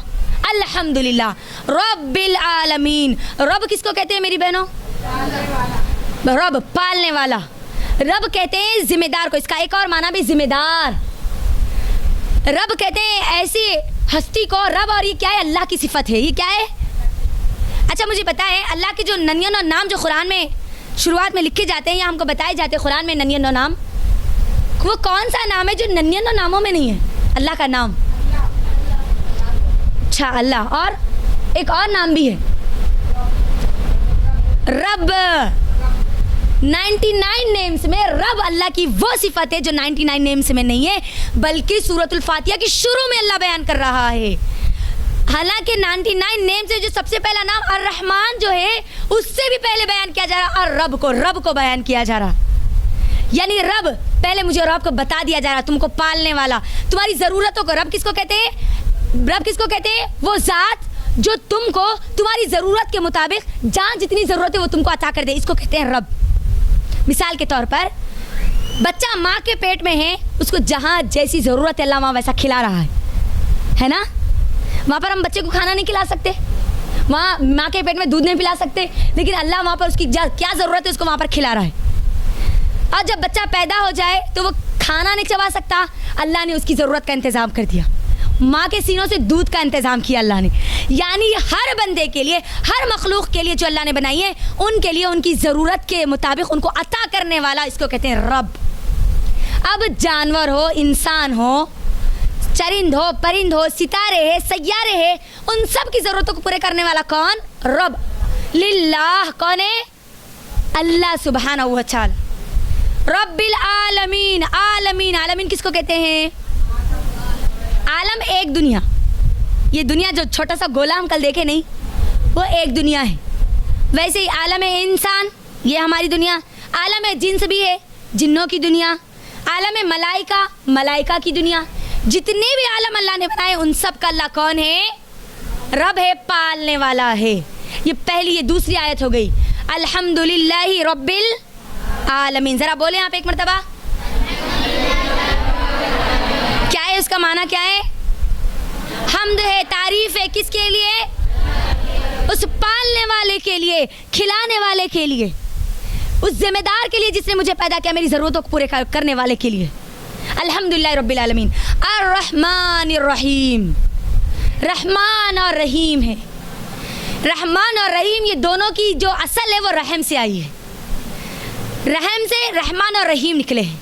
अल्लाह ने जब रहम बनाया, सही बुखारी की हदीस में आता है, अल्लाह ने जब रहम बनाया तो रहम को अल्लाह ने अपने अर्श से लटका दिया। कहाँ से लटका दिया अल्लाह ने रहम को? हम रहम किसको कहते हैं? माँ के पेट को भी रहम कहते हैं ना, यूट्रस है ना। जब अल्लाह ने अर्श से उस रहम को लटका दिया, रहम ने अल्लाह से शिकायत की कि ऐ अल्लाह, लोग मुझे काटते हैं, ऐ अल्लाह लोग मुझे तोड़ते हैं। ऐ अल्लाह से जब उसने शिकायत की तो अल्लाह ने क्या किया? आप देखो ये रहम कितनी अहम चीज़ है अल्लाह की। अल्लाह ने कहा कि जो तुझे काटेगा मैं उसको मेरी रहमत से काट दूंगा। बात ये चली कि जो रहम के जो रिश्ते होते हैं हमारे, सिला रहमी जिसको हम कहते हैं, हमारे वालिदैन से जो हमारे रिश्ते हमको मिलते हैं, उन रिश्तों को मुझे और आपको नहीं तोड़ना है। क्योंकि अगर हम हमारे रहम के रिश्तों को तोड़ेंगे तो हम अल्लाह की रहमत से तोड़ दिए जाएंगे। अब जो रहम है उससे आया रहमान और रहीम। अब रहमान और रहीम ये दोनों, ऐसा लगता है कि अल्लाह रहम करने वाला है ना। देखने में तो ऐसा लगता है जो दोनों अल्लाह रहम करने वाला है, लेकिन दोनों में एक बहुत बड़ा फ़र्क है मेरी बहनों। रहमान उलमा कहते हैं कि रहमान अल्लाह की वो सिफत है, एक अजीम सिफत है। सूरतुल रहमान में अल्लाह क्या कहता है? अर्रहमान, है ना। सबसे पहली सिफत यही बयान करता है। तो जो एक अजीम सिफत है, ये सिफत का मतलब है अल्लाह हर एक पर रहम करने वाला है, हर एक पर। ये दुनिया के लिए ख़ास है। रहमान वाली सिफत अल्लाह की कहाँ तक ख़ास है? दुनिया के लिए, दुनिया के इंसानों के लिए। अब इस दुनिया में चाहे अल्लाह को कोई माने या ना माने, कोई पुकारे या ना पुकारे, कोई अल्लाह की फरमाबरदारी करे या ना करे, अल्लाह को अपना रब माने या ना माने, अल्लाह हर एक पर रहम करेगा। ये रहमान वाली सिफत में है, अल्लाह हर एक पर रहम करेगा। इसीलिए आप देखो काफिर मुशरिक, अल्लाह उनको भी खिला रहा है, हमको भी खिला रहा है। अल्लाह उनके लिए भी आसानी कर रहा, हमारे लिए भी आसानी कर रहा। अल्लाह उनको भी औलाद अता कर रहा, अल्लाह हमको भी औलाद अता कर रहा। अल्लाह उनको भी माल अता कर रहा, हमको भी माल अता कर रहा। अल्लाह के फरमाबरदार और नाफरमान, उन दोनों पर जो अल्लाह की रहम की जो सिफत है वो कौन सी है? रहमान वाली सिफत है। कौन सी है? बात आ रही है आपको समझ में? ऐसा तो नहीं हो रहा ना सर के ऊपर से जा रहा? नहीं हो रहा ना? हाँ। अब जो रहीम वाली जो सिफत है, रहमान समझ में आ गया कि दुनिया में हर एक पे रहम करने वाला, सब पे रहम करने वाला है। लेकिन जो रहीम है ना, वो अल्लाह अपने मखसूस बंदों पर करने वाला है कल क़यामत के दिन। अब अल्लाह कल क़यामत के दिन अपने मखसूस बंदों पर जो रहम करेगा ना, उसको कहते हैं रहीम। अल्लाह कल क़यामत के दिन हर एक पर रहम अब उसी पर करेगा जो दुनिया में ईमान के तकाज़ों को पूरा करके आए, अल्लाह के मुताबिक ज़िंदगी गुजार के आए, उन पर अब कल क़यामत के दिन अल्लाह रहीम होगा, रहम करेगा। ये अल्लाह की रहम वाली सिफत है। और रहमान समझ में आ गया। रहीम अल्लाह सिर्फ कल क़यामत के दिन अपने बंदों पर होगा। सूरह मोमिनून में अल्लाह कहता है कि अल्लाह सिर्फ कल क़यामत के दिन मोमिनों पर रहम करेगा, सिर्फ मोमिनों पर रहम करेगा, सिर्फ अल्लाह के उस बंदों पर रहम करेगा जो अल्लाह की बात मान कर दुनिया में आए थे। अब चौथी आयत पर आइए। कौन सी चौथी आयत? मालिकी। कौन है अल्लाह? मालिक है किस दिन का? बदले के दिन का। दीन कहते हैं बदले को, रोज़े जज़ा का मालिक है, क़यामत के दिन का जो मालिक है। मेरी बहनों, अब यहाँ पर देखो अल्लाह की तारीफ़ बयान की जा रही। अल्हम्दुलिल्लाह रब्बिल आलमीन, अल्लाह तू ही हमारा रब है, तेरी तारीफ़ तेरे लिए ही है, तेरी तारीफ़ सिर्फ तेरे लिए है अल्लाह। तमाम तारीफ़ें तेरे लिए। तू ही हमको पालने वाला है, तू ही रहमान है, तू ही रहीम है, तू ही कल क़यामत के दिन का मालिक है, बदला देने वाला दिन। उस दिन का मालिक कौन होगा? कौन होगा? दुनिया में चाहे कोई अल्लाह की बात माने या ना माने, लेकिन कल उसको अल्लाह ही की बात माननी होगी। हुक्म सिर्फ अल्लाह का चलेगा। मालिक है वो, बादशाह है वो, बादशाहों का बादशाह है वो। मेरी बहनों, अल्लाह सुब्हानहू व तआला दुनिया में इंसान को एक छोटा सा घर अगर दे दे तो वो अपने घर में किसी और की मर्जी चलाता है, चलने देता है। तो ये तो मेरा और आपका रब मालिक है, वो फिर कल क़यामत के दिन कैसे चलने देगा दूसरों की? कोई शरीक नहीं है, ला इलाहा इल्लल्लाह, कोई माबूद नहीं है सिवाय अल्लाह के। कल क़यामत की दुनिया में अल्लाह की बात नहीं मान रहे, अल्लाह की बादशाहत को नहीं मान रहे, ठीक है, तुमको कल क़यामत के दिन, उस दिन जिस दिन बदला दिया जाएगा ना, उस बादशाह के सामने दिया जाएगा। हर चीज़ का बदला। अब यहाँ पर देखो बदले वाला दिन कहा गया है, यौमुद्दीन बोला गया है सूरतुल फातिहा में, यानी मेरे और आपके इस दुनिया में किए गए हर चीज़ का बदला दिए जाने वाला है। मुझे और आपको बहुत चौकन्ना होना चाहिए। अब यहाँ पर मेरी ज़ुबान से निकला हुआ एक एक लफ्ज़ का भी बदला दिया जाएगा। अल्लाह सूरह ज़िलज़ाल में क्या कहता है, फ़मन यअमल मिस्क़ाल ज़र्रतिन खैरन यरा वमन यअमल मिस्क़ाल ज़र्रतिन शर्रन यरा। हर लफ्ज़ का एक एक ज़र्रा बराबर, लफ्ज़ तो दूर की बात है, उस लफ्ज़ में भी जो ज़र्रा है ना उसका भी मुझे और आपको बदला दिया जाएगा। अल्लाह अकबर, बदले वाला दिन, हर एक का बदला दिया जाएगा। इस ज़बान से निकलने वाले अल्फाज का भी बदला दिया जाएगा, इस कानों से सुनने वाली बातों का भी बदला दिया जाएगा, इन हाथों से करने वाले कामों का भी बदला दिया जाएगा, इन पैरों से चल के जाने वाले कामों की तरफ उन कामों का भी बदला दिया जाने वाला, हर चीज़ का बदला दिया जाएगा। मेरा और आपका रब वो है जो हर चीज़ को जानता है और हर चीज़ का मुझे और आपको क्या करेगा, बदला देगा। अल्लाह अकबर। मैं नमाज़ पढ़ूँ या ना पढ़ूँ, मैं झूठ बोलूँ, मैं ग़ीबत करूँ, मैं हसद करूँ, अपने दिल में लोगों के लिए दुश्मनी रखूँ, अल्लाह ताला कल क़यामत के दिन हर चीज़ का बदला देगा। ये एक बहुत उम्मीद वाली आयत है मोमिनों के लिए, वहीं पर मुनाफिकों के लिए बड़ी ख़तरनाक आयत है। मोमिन तो क्या कहता है, मेरे बारे में लोग कोई भी कुछ भी कर ले, मुझ पर कितना ही जुल्म कर ले, अल्लाह मालिक यौमिद्दीन है, अल्लाह बदला देगा कल क़यामत के दिन। और मोमिन तो क्या करते हैं, अपना तमाम का तमाम चीज़ अल्लाह के हवाले कर देते हैं, है ना। दुनिया में लोग आप पर जुल्म करे, दुनिया में आपके लोगों ने आपकी ग़ीबत की, आपको तकलीफ़ दी, छोड़ दीजिए, माफ़ कर दीजिए उसको, क्योंकि कल क़यामत के दिन उसको बदला दिया जाएगा, उसका बदला दिया जाएगा। यौमुद्दीन, ये तमाम की तमाम चीज़ें लेकर हम सूरतुल फातिहा पढ़ रहे हैं नमाज़ों में। अल्लाह क़यामत के दिन बदला देगा। मुझे और आपको होशियार होने की ज़रूरत है। मेरे और आपके गुजरे हुए एक एक लम्हे का मुझे और आपको फिर हिसाब दिया जाएगा, बदला दिया जाएगा। मालिक यौमिद्दीन, कल क़यामत के दिन सूरह हदीस में आता है, सही बुखारी की हदीस में आता है कि अल्लाह सुब्हानहू व तआला तमाम की चीज़ों को बर्बाद कर देगा, ख़त्म कर देगा, यहाँ तक कि जिब्राइल अमीन को भी मौत दे देगा, मलिकुल मौत को भी मौत दे देगा।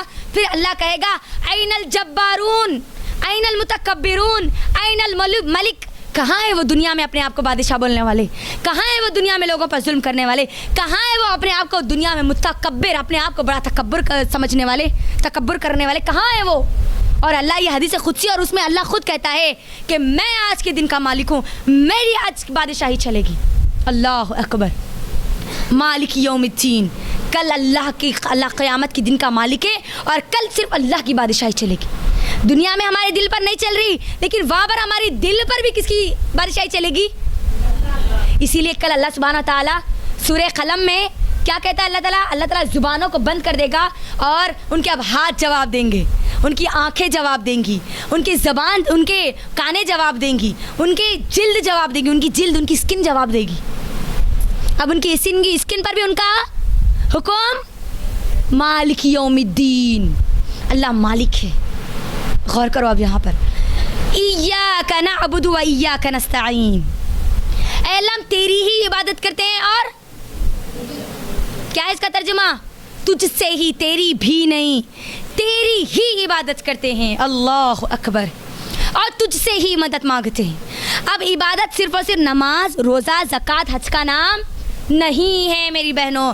इबादत कहते हैं हर वो हलाल और हराम, जायज़ और नाजायज़, पसंदीदा और नापसंदीदा, जो भी अल्लाह ने मुझे और आपको करने का हुक्म दिया वो करना, जिससे रुकने का हुक्म दिया गया उससे रुक जाना, ये कहलाता है इबादत। क्या कहलाता? अच्छा, इबादत को समझने के लिए एक और चीज़, आज आप सब में कितने लोगों ने नमाज फ़ज्र को अदा किया? सब ने नमाज फ़ज्र को अदा किया, माशाल्लाह। नमाज फ़ज्र में सुन्नतें भी पढ़ी होगी, पढ़े ना सुन्नतें? नहीं तो नींद आ रही क्या किसी को? तो भी माशाल्लाह। जब आपने सुन्नतें पढ़ी होगी उसके अंदर तशहुद पढ़ा होगा, अतहियात पढ़ा होगा ना?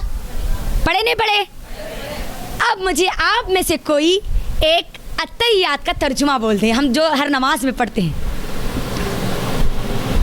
हर नमाज में पढ़ रहे हैं हम, हर 2 रकत के बाद पढ़ रहे हैं हम, अत्तहियातु लिल्लाहि वस्सलावातु वत्तय्यिबात। अभी मुझे तर्जुमा सुना दे, इंशाल्लाह मैं अभी उनको प्राइज़ दूंगी।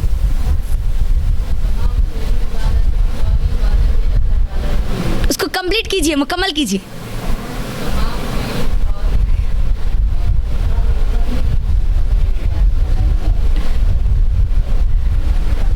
चले माशाल्लाह, इंशाल्लाह आपका प्राइज़ इंशाल्लाह रहेगा। अत्तहियात, देखो मेरी बहनों हमारी कितनी गुमराही है। हम पढ़ते हैं, हर नमाज में पढ़ते हैं, लेकिन ऐसे पढ़ लेते जैसे अब हमारे पर फ़र्ज़ है, चलो रस्मी तौर पर पढ़ लिया जाए। कितनी बार पढ़ते हैं अत्तहियात? पढ़ते नहीं पढ़ते? हर 2 रकात में पढ़ते हैं अत्तहियातु लिल्लाहि वस्सलावातु वत्तय्यिबात। हम बताए ये जो इय्याका नअबुदु हम बोल रहे हैं ना, अल्लाह हम तेरी इबादत करते हैं। जब सूरतुल फातिहा में बोल दे रहे कि इय्याका नअबुदु, तो फिर तशहुद में जाकर बोल रहे अत्तहियातु लिल्लाहि वस्सलावात। इसका मतलब क्या है? अल्लाह मेरी ज़बानी इबादतें, मेरी जिस्मानी इबादतें, मेरी माली इबादतें सिर्फ तेरे लिए है। बात क्या पता चली? मेरी ज़ुबान की भी इबादतें किसके लिए है? मेरी ज़ुबान भी किसके लिए निकलेगी? अल्लाह की इबादत के लिए निकलेगी, नाफरमानी के लिए नहीं। ये बदनी इबादतें, अल्लाह के सामने खड़े होना, आपका वहाँ से चलकर यहाँ पर आना, कुरान का इल्म हासिल करना, अपने जिस्म को यहाँ पर बिठाना, ये बदनी इबादतें। माली इबादतें, ज़कात देना, सदक़ात करना, है ना, ये किसके लिए? सिर्फ इसीलिए हम अत्तहियात में बोल रहे हैं ना, अल्लाह मेरी ज़बान की इबादतें तमाम की तमाम, मेरी खौली इबादतें, मेरी जिस्मानी इबादतें, मेरी माली इबादतें सिर्फ तेरे लिए अल्लाह। हम पढ़ते हैं लेकिन हमको मालूम नहीं होता, इसीलिए आज हमारी नमाज़ों में वो मज़ा नहीं आता हमको। तो अब हम क्या बोल रहे हैं अल्लाह ताला को? इय्याका नअबुदु। अब इबादत किसको? सिर्फ नमाज रोज़े को बोल रहे? बोलो ज़रा किसको बोल रहे? जल्दी बोलो। ये सूरा मुकम्मल करना है मुझे आज, उसके बाद फिर और दूसरा 10 भी है। आप जितना लेट करेंगे ना, मैं आपको उतना लेट छोड़ूंगी। फिर हर वो चीज़ जो अल्लाह ने हुक्म दिया वो करना, और जिसे मना किया उसे रुक जाना, ये क्या है? इबादत है अल्लाह की पूरी ज़िंदगी। अच्छा, इबादत कितनी देर करना जी? जानिमाज़ डाले तक, रमज़ान के हद तक। रमज़ान चले गए आप ख़त्म, अब इबादत नहीं मालूम जी, ऐसा नहीं है ना। हाँ, इबादत पूरी ज़िंदगी करना है हमको, पैदाइश से लेकर मौत तक हर वो काम करना जो अल्लाह ने हमको हुक्म दिया, और हर उस चीज़ से रुक जाना जिससे अल्लाह ने रुकने का हुक्म दिया, ये है इबादत। तो अल्लाह को क्या बोल रहे हैं हम?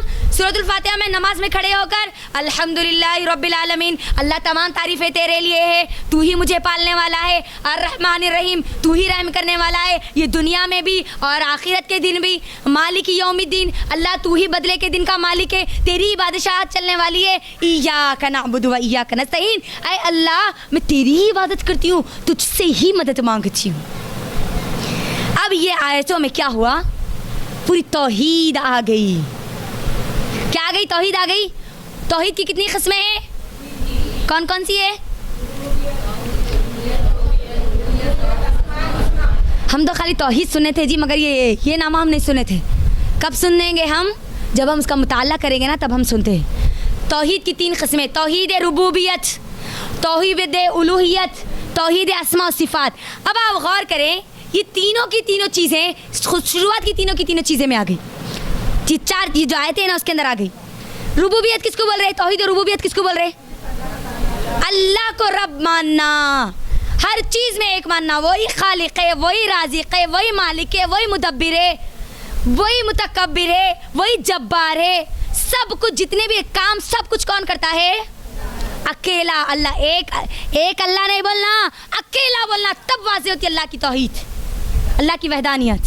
अकेला, हमारा अल्लाह एक है नहीं, हमारा अल्लाह अकेला है, ये सही तर्जुमा है।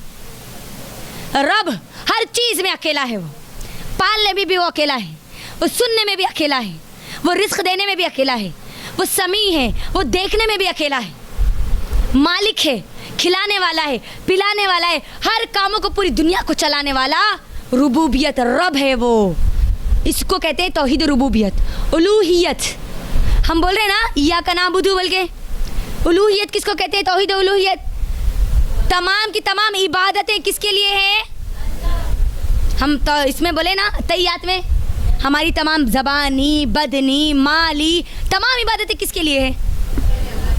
अब इबादत में कोई और शरीक, दुआ मांगना किससे मांगना है? अब कोई और इसके अंदर शामिल नहीं हो सकता। अगर शामिल हो गया तो वो शिर्क में चला जाएगा। नवाजने वाला कौन है? गरीबुन नवाज कौन है? अगर अब गरीबुन नवाज अल्लाह के बजाय किसी बंदे को बना दिया गया, तो फिर हम जो वादा कर रहे हैं हर नमाज में अल्लाह से कि इय्याका नअबुदु व इय्याका नस्तईन, उसमें मैं और आप झूठे हैं। अल्लाह की जो रुबूबियत है उसमें मैं और आप झूठे हो रहे। जो रुबूबियत है ना मेरी बहनों, रुबूबियत को मुशरिकीन मक्का भी मानते थे। अल्लाह को एक मानते थे, लेकिन उलूहियत को वो नहीं मानते थे। कुरान में अल्लाह खुद कहता है कि मुशरिकीन मक्का मानते थे कि अल्लाह के अलावा अल्लाह ही ज़मीन और आसमान का मालिक है, वो मानते थे, लेकिन वो क्या करते थे, उलूहियत में सबसे बड़ी गड़बड़ी करते थे। गड़बड़ी कहाँ करते थे वो लोग? इबादत में करते थे। वो लात और उज़्ज़ा की भी इबादत करते थे और अल्लाह की इबादत करते थे मुशरिकीन मक्का। और आज हमारा भी ये हाल हो चुका है। आज हम दुआ अल्लाह से भी मांगते हैं और ना जाने कौन से पीर वली है ना जाने कौन से बाबाओं से भी हम मांगते हैं। आज हमारे मुसलमानों का यह हाल हो चुका है।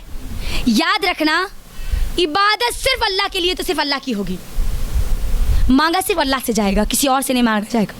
और जब अगर अल्लाह के अलावा किसी और से मांग लिया गया तो फिर आपकी तौहीद उलूहियत मुकम्मल नहीं हुई, आपकी तौहीद ही मुकम्मल नहीं हुई। और जब तौहीद मुकम्मल नहीं होगी तो ना सिरात मुस्तकीम मिलेगा और ना जन्नत मिलेगी। बात अब यहाँ से याद रख लो, मुझे हर चीज़ मांगना है किससे?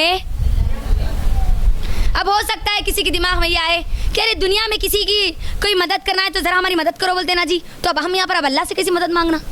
अब ये दूसरों से मदद मांगना तो अब ये भी शिर्क हो जाएगा फिर। नहीं मेरी बहनों, अगर हम कुरान का मुताला करेंगे तो हमको पता चलता है मदद की भी दो किस्में हैं वहाँ पर, फ़ौक़ुल असबाब, तहतुल असबाब। तहतुल असबाब, मदद मांगी जा रही किसी तहत, किसी मकसद के तहत। आपको पानी चाहिए, आप उठ नहीं सकते, किसी को बोल रहे ज़रा मुझे पानी दे दो, पानी देकर मेरी मदद कर दो, ये तहतुल असबाब है। और ये तो नबी सल्लल्लाहु अलैहि वसल्लम भी करते थे, है ना। अनस रज़ी अल्लाह तआला अन्हु जो खादिम थे अल्लाह के नबी सल्लल्लाहु अलैहि वसल्लम को, अल्लाह के नबी सल्लल्लाहु अलैहि वसल्लम उनसे कहते थे बाज़ औक़ात, अम्मा आयशा रज़ी अल्लाह तआला से कहा मौत के वक्त, ऐ आयशा मुझे मिसवाक करना है, इशारा किया अल्लाह के नबी सल्लल्लाहु अलैहि वसल्लम ने, है ना। ये तहतुल असबाब है, जिंदों से मांगना है, लेकिन इसका शर्त क्या है? जिंदों से आप मदद मांग सकते हैं। फ़ौक़ुल असबाब उसको कहते हैं जो मुर्दों से मांगी जाती है। अल्लाह की सिफात को बंदों पर डाल दिया जाता है। गैब का जानने वाला, अरे नहीं ये वली बहुत गैब का इल्म जानते थे जी, वहाँ गए तो पूरी मुरादा पूरे हो जाते, ऐसा बोला जाता है ना। आज देखो हमारा इंडिया शिर्क का अड्डा है, मालूम आपको, जिस इंडिया में मैं और आप है, इस इंडिया में भी अल्हम्दुलिल्लाह अल्लाह ने तौहीद परस्तों को रखा और अल्लाह चाहेगा तो ये पूरे तौहीद का मरकज़ भी बनेगा इंशाअल्लाह। और इसमें देखो आप, इय्याका नअबुदु व इय्याका नस्तईन, अल्लाह हम तेरी इबादत कर तुझसे मांगते हैं, लेकिन जाया कहाँ जा रहा? गरीबुन नवाज, गरीबों को नवाजने वाला किसी और को बना दिया गया, मुश्किल कुशा किसी को बनाया गया, हाजत रवा किसी को बना दिया गया। ये तहतुल असबाब और फ़ौक़ुल असबाब को समझना बहुत ज़रूरी है। मदद सिर्फ अल्लाह से मांगी जाएगी और दुनिया की ये मदद जिंदों से हम मांग सकते हैं, मुर्दों से हम मदद, मरने वाले खबर के अंदर रहने वाले मुर्दे से हम मदद नहीं बोल सकते कि मुझे औलाद दे दे, नहीं बोल सकते कि मुझे दौलत दे दे, नहीं बोल सकते कि मेरी मुश्किलों को दूर कर दे, मेरी हाजतों को पूरी कर दे, नहीं बोल सकते, वरना आप शिर्क के दायरे में आ जाएंगे। तौहीद आपकी मुकम्मल नहीं होगी, फिर आपको जो आगे जो दुआ आ रही ना, वो दुआ आपके हक़ में कबूल नहीं होगी। लिहाजा अपने आप को पाक करें। हम इकरार करते हैं अल्लाह से, अल्लाह हम तेरी इबादत करें, तुझसे ही मांगेंगे। हम पर मुसीबत आई, हम पर परेशानी आई, हमको औलाद चाहिए, हमको जो भी चाहिए, हम किससे मांगेंगे? अल्लाह से मांगेंगे। लिहाजा शिर्क से अब अपने घरों को पाक कीजिए, अपने आप को पाक कीजिए। ये चौथी आयत, मेरी बहनों, चौथी आयत को उलमा क्या कहते हैं मालूम? जैसे कुरान में सूरतुल फातिहा को सूरतुल फातिहा की सम्मरी बोला गया ना, वैसे ही सूरतुल फातिहा की सम्मरी इस आयत को कहा गया इय्याका नअबुदु व इय्याका नस्तईन। और इसमें हमने कहा था ना कि 3 किस्म के मौज़ूआत पूरे कुरान में है। पहले तौहीद आ गई, दूसरी चीज़ें क्या है? वाक़यात, तीसरी चीज़ क्या है? अहकाम और मसाइल। ये चौथी आयत में हमने अल्लाह को कह दिया, अपने आप को सुपुर्द कर दिया कि अल्लाह अब जो भी इबादत करेंगे ना, जो भी काम करेंगे ना, जितने तेरे हुक्म होंगे ना, बस वो तेरे लिए करेंगे। यहाँ आ गए अब पूरे अहकाम और मसाइल इस आयत के तहत आ गए। अब आप गौर करें, आप सब लोग यहाँ पर, जो भी अल्लाह तो हुक्म दे देगा ना, तेरे लिए करेंगे, तेरे लिए, सिर्फ तेरे लिए। और अब तेरे भी और ही को भी समझना हमको बहुत ज़रूरी है। तेरे ही लिए कर रहे हैं, यहाँ पर बोल रहे हैं हम, तेरे भी अगर बोलेंगे तो चले जाएंगे शिर्क के गड़े में। फिर हम मिसाल के तौर पर मेरी बहनों, अगर कोई औरत अपने शौहर को बोली कि मैं आपकी ही बीवी हूँ, तो वो यकीनन खुश हो जाएगा। लेकिन अगर वो ये बोले कि मैं आपकी भी बीवी हूँ, तो क्या करेगा? बोले क्या करेगा? पप्पियाँ लेगा, तलाक दे देगा, है ना। खुश नहीं होगा, गुस्से में आ जाएगा। तुम सिर्फ मेरी बीवी हो, किसी और की बीवी तुम। मैं और आप सिर्फ अल्लाह के बंदे हैं, किसी और के बंदे नहीं बन सकते। अब हम सिर्फ अल्लाह के हैं और मेरा और आपका मालिक सिर्फ अल्लाह है, उसी की मुझको और आपको इबादत करनी है। एक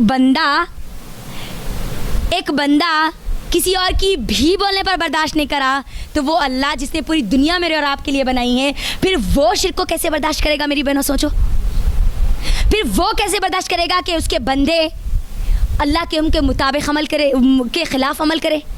अल्लाह जो हुक्म देता है उसके खिलाफ जाए, अल्लाह कैसे बर्दाश्त करेगा? बात आ रही है आप सबको समझ में? अहकाम और मसाइल पूरे ये आयत में आ गए। इय्याका नअबुदु व इय्याका नस्तईन।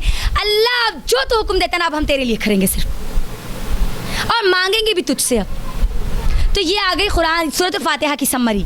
अब उसके बाद अगर हम गौर करेंगे ना, यहाँ पर अल्लाह ताला मुझे और आपको दुआ का भी तरीका बता रहा है। क्या बता रहा है? दुआ करना है तो मुझे और आपको अल्लाह की तौहीद बयान करनी है ना, तारीफ करनी है, अल्लाह से मांगना है, अल्लाह को तो कौल इकरार करना है, अल्लाह से अहद कर रहे हैं ना, अहद कर रहे हैं अल्लाह से, है ना, प्रॉमिस कर रहे हैं अल्लाह हम तेरी मदद करेंगे, तुझसे ही मदद मांगेंगे। उसके बाद अल्लाह ताला ने एक ऐसी दुआ बंदे को सिखलाई जो इस दुनिया की सबसे बड़ी नेमत है, दुआओं में सबसे बड़ी नेमत है। और अगर ये दुआ किसी के पास नहीं है तो पूरी दुनिया की नेमतें भी उसको मिल गई तो वो बेकार है। और अगर ये दुआ मिल गई और नेमतें ना मिली तो वो सबसे ज़्यादा कीमती इंसान है, सबसे ज़्यादा खुशनसीब इंसान है। और वो दुआ कौन सी है? इहदिनस, ज़रा ज़ोर से बोलो, अरे अल्लाह तुम मुझे सीधे रास्ते पर चला। तारीफ भी अल्लाह ताला मुझे और आपको बताने का तरीका बतला दिया। अब दुआ भी अल्लाह मुझे और आपको सिखाना है। सबसे बड़ी दुआ जो मुझे और आपको अपनी हर नमाजों में, हर दुआओं में अल्लाह से मांग रही है, इहदिनस सिरातल मुस्तकीम। इसीलिए हर नमाज में मुझे और आपको मांगा जाता है। अल्लाह ने कहा कि अगर नमाज पढ़ी लेकिन सूरह फातिहा नहीं पढ़ी तो तुम्हारी नमाज नहीं है, यानी तुमने अल्लाह से अगर सिरातल मुस्तकीम की दुआ नहीं की तो फिर तुम्हारी नमाज ही नहीं हो सकती। अल्लाह ने दुआ को इतना अफजल बना दिया। और जब हम दुआ करें ना, सिरातल मुस्तकीम, सीधा रास्ता, कौन सा सीधा रास्ता है जी? अब हर इंसान, हर जमात वाला, हर फ़िरक़े वाला, हर मसलक वाला यही बोल रहा है कि हम सीधे रास्ते पे हैं। हर इंसान यही बोल रहे ना, हम जो कर रहे हैं वो हम सीधे रास्ते पे हैं भाई, हमारे जो दिख रहा हम तो सही रास्ते पे हैं। अब हमको जो दिख रहा ना वो सीधा रास्ता नहीं होता। जो दुआ कर रहे हैं ना, अल्लाह ताला उस ये दुआ की इतनी बड़ी फजीलत इसलिए है क्योंकि इस दुआ को फौरी कबूल कर लिया गया। दूसरी आयत में, इसके बाद वाली आयत में अल्लाह ने फौरी इस दुआ को कबूल करके बतला दिया कि तुमको सीधा रास्ता मिल जाएगा, सिरातल लज़ीना अनअमता अलैहिम, जब तुम इन लोगों के रास्ते पर चलोगे जिन पर अल्लाह का इनाम हुआ। अब सीधे रास्ते पर मैं और तुम नहीं, ये मसलक वो जमात नहीं, सीधे रास्ते पर कौन होंगे? जिन पर अल्लाह का इनाम हुआ, वो है सिरात मुस्तकीम। और किन पर अल्लाह का इनाम हुआ जरा बोलो जी? किन पर अल्लाह का इनाम हुआ? सूरे निसा, सूरा नंबर 4 की आयत नंबर 69 उठाओ। अल्लाह सुब्हानहू व तआला उस आयत में कहते हैं, वमन युतिइल्लाह व रसूल अनअमल्लाह वन नबिय्यीन वस्सिद्दीकीन वश्शुहदा वस्सालिहीन व हुस्न उलाइका रफीका। अब जिन पर अल्लाह का इनाम हुआ ना वो लोग कौन है? अंबिया है। मुझे और आपको अब किसके रास्ते पे चलना है? अंबिया के, नबियों में किसके रास्ते पर? अब नबी सल्लल्लाहु अलैहि वसल्लम के रास्ते पर। अब मुझे और आपको सीधा रास्ता कब मिल सकता है? जब नबी सल्लल्लाहु अलैहि वसल्लम के तरीके पे चलूंगी तभी मुझे सीधा रास्ता मिलेगा। सिद्दीकीन, सच्चे लोगों के रास्ते पर। अबू बकर सिद्दीक रज़ियल्लाहु तआला अन्हु सादिक थे, नबी सल्लल्लाहु अलैहि वसल्लम की हर बात को कहते कि सदक़ता, सच कहा, अल्लाह के नबी जो भी कहा वो सच कहा। अब मुझे और आपको वो लोग जो सच्चे थे, सिद्दीक थे, उनके रास्ते पर मुझे और आपको चलना है। शुहदा जो शहीद हुए, उमर बिन खत्ताब रज़ियल्लाहु तआला अन्हु, उस्मान रज़ियल्लाहु तआला अन्हु, अली रज़ियल्लाहु तआला अन्हु, बड़े बड़े अकाबिरीन सहाबा जो शहीद हुए, उनके रास्ते पर मुझे और आपको चलना है, जिन पर अल्लाह का इनाम हुआ। सालिहीन, अल्लाह के नेक बंदों के रास्ते पर मुझे और आपको चलना है। बात क्या पता चली? सीधा रास्ता कौन सा सीधा रास्ता है? वो सीधा रास्ता है जिस पर मेरे नबी चले, जिस पे सहाबा चले, जिस पे सिद्दीक चले, जिस पे शुहदा चले, उनका रास्ता ही मुझे और आपको सीधा सिरात मुस्तकीम की तरफ लेकर जाएगा। बात आई समझ में आप सबको? अब सिरात मुस्तकीम क्या है ये ज़रा इससे आप समझने की कोशिश करें। नबी सल्लल्लाहु अलैहि वसल्लम की हदीस है, 2 हदीसें इंशाल्लाह मैं जल्द से जल्द ये सूरत फातिहा को रैप अप करने की कोशिश करूंगी क्योंकि वक्त हो रहा है। देखो, जामे तिर्मिज़ी की हदीस है और ये हदीस कुदसी है। सिरात मुस्तकीम समझना है मुझे और आपको। अल्लाह की, और ये हदीस खुदसी अगर बोल दिया गया तो अब इसके अंदर बोल रहे कौन? अल्लाह ताला बोल रहे। अल्लाह ताला फरमाता है कि अल्लाह ताला बंदों को मिसाल देता है। एक रास्ता है, यहाँ पर देखो ये एक रास्ता है, और वो रास्ता कौन सा है? एक रास्ता है और उसके आतराफ दो दीवारें हैं। क्या है? और उन दीवारों में दरवाजे बने हुए। ये हदीस है पूरी, मैं आपको समझाने की, आसानी से समझाने की कोशिश करूँ ताकि वक्त हमारा ज़्यादा ना हो, क्योंकि इसके बाद भी एक और क्लास बाकी है। एक रास्ता है, उसके आतराफ दो दीवारें, और दीवारों में क्या है? दरवाजे हैं। अल्लाह ताला कहता है कि वो जो रास्ता है ना, उसके सामने एक पुकारने वाला है, और उस रास्ते के ऊपर एक पुकारने वाला है।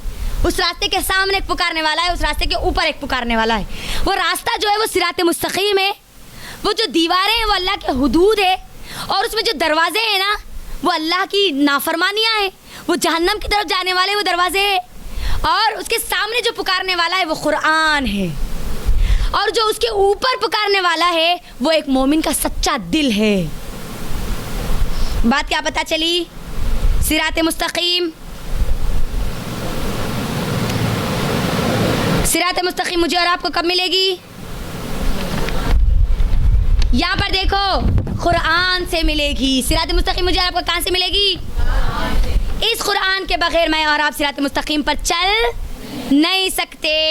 अब ये किताब, वो किताब, इसकी किताब, उसकी किताब से मैं और आप सिरात मुस्तकीम पर नहीं चल सकते। मुझे और आपको सिरात मुस्तकीम मिल भी नहीं सकता सिवाय कुरान के। बात आई समझ में आप सबको?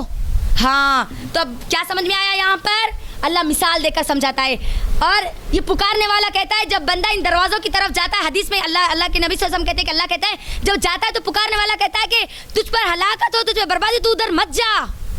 और ये कुरान मुझे और आपको पुकार पुकार कर कहता है। और ऊपर से पुकारने वाला मोमिन का दिल है, जो यकीनन जब दिल में कोई गुनाह और बुराई होती है ना तो दिल से आवाज़ ज़रूर आती है, और मोमिन के दिल की वो आवाज़ होती है जो उसको गुनाह और बुराइयों से रोकती है। एक और हदीस इब्ने माजा की हदीस है। अल्लाह के नबी सल्लल्लाहु अलैहि वसल्लम एक मरतबा एक सहाबी का इंतकाल हो गया था, खबर खोद रहे थे। अल्लाह के नबी ने एक टहनी ली, और जो मिट्टी थी वहाँ पर, उस मिट्टी पर अल्लाह के नबी ने एक सीधी लकीर डाली, और आतराफ से ऐसे लकीरें डाली। एक सीधी लकीर डाली और आतराफ से लकीरें डाली, और अल्लाह के नबी ने कहा ये जो सीधी लकीर है ना, ये सिरात मुस्तकीम है, और इसके आसपास ये जो लकीरें दिख रही है ना, ये यहाँ पर शैतान बैठे हुए हैं, ये शैतान के रास्ते जो तुमको जहन्नम की तरफ ले जाते हैं। पता क्या चला? शैतान कहाँ पर बैठा हुआ है? सिरात मुस्तकीम पर बैठा हुआ है। शैतान उन लोगों को भड़काता है जो सिरात मुस्तकीम पर चलते हैं। बात आई समझ में आप सबको?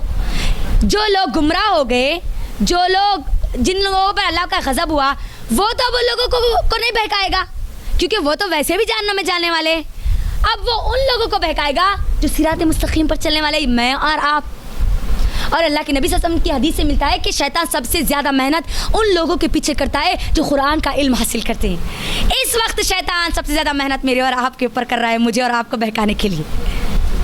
अगर अब ख्याल आ गया कि नहीं जी गर्मी बहुत हो रही थी, कल नहीं जाएंगे, अरे नहीं जी बाद में जाएंगे, अरे नहीं जी यूट्यूब पे कैसे भी आने वाले वहाँ सुन लेंगे, तो फिर आप समझ जाना कि शैतान अपने वार में कामयाब हो गया। शैतान उन लोगों को गुमराह करता है जो सिरात मुस्तकीम पर चलते, इसलिए शैतान उसको भी मालूम है एक ही रास्ता है। हम क्या बोलते हैं, नहीं ये भी कर लिए तो चलता, वो भी कर लिए तो चलता, नहीं चलता मेरी अम्मा, वही चलता जो सिरात मुस्तकीम पर मुझे और आपको करना है, उसको पाने के लिए करना है। बात आई समझ में आप सबको? तो शैतान कहाँ बैठा हुआ है? सिरात मुस्तकीम पर। नमाज पढ़ रहे, नहीं तो नमाज नको पढ़, थोड़ी देर से पढ़ ले, थोड़ी देर से पढ़ ले। नको पढ़ ले भी नहीं बोलता, पहले क्या बोलता? थोड़ी देर से पढ़ ले। अरे नहीं तेरा वो काम है, नहीं वो काम कर ले पहले, उसके बाद कर तू। उसको मालूम है मुझे और आपको कैसे फुसलाना है, मुझे और आपको कैसे बहकाना है, इसलिए उस सिरात मुस्तकीम पर बैठा। इहदिना सिरातल मुस्तकीम, इसीलिए अल्लाह ताला मुझे और आपको दुआ सिखाई, वो हमारे अंबिया शुहदा सालिहीन का वो तरीक़े मुझे और आपको खोल कर बतलाया कि तुम अगर इनके रास्ते पर चलोगे ना तो शैतान बैठने के बावजूद मुझे और आपको गुमराह नहीं करेगा। बताइए समझ में आप सबको?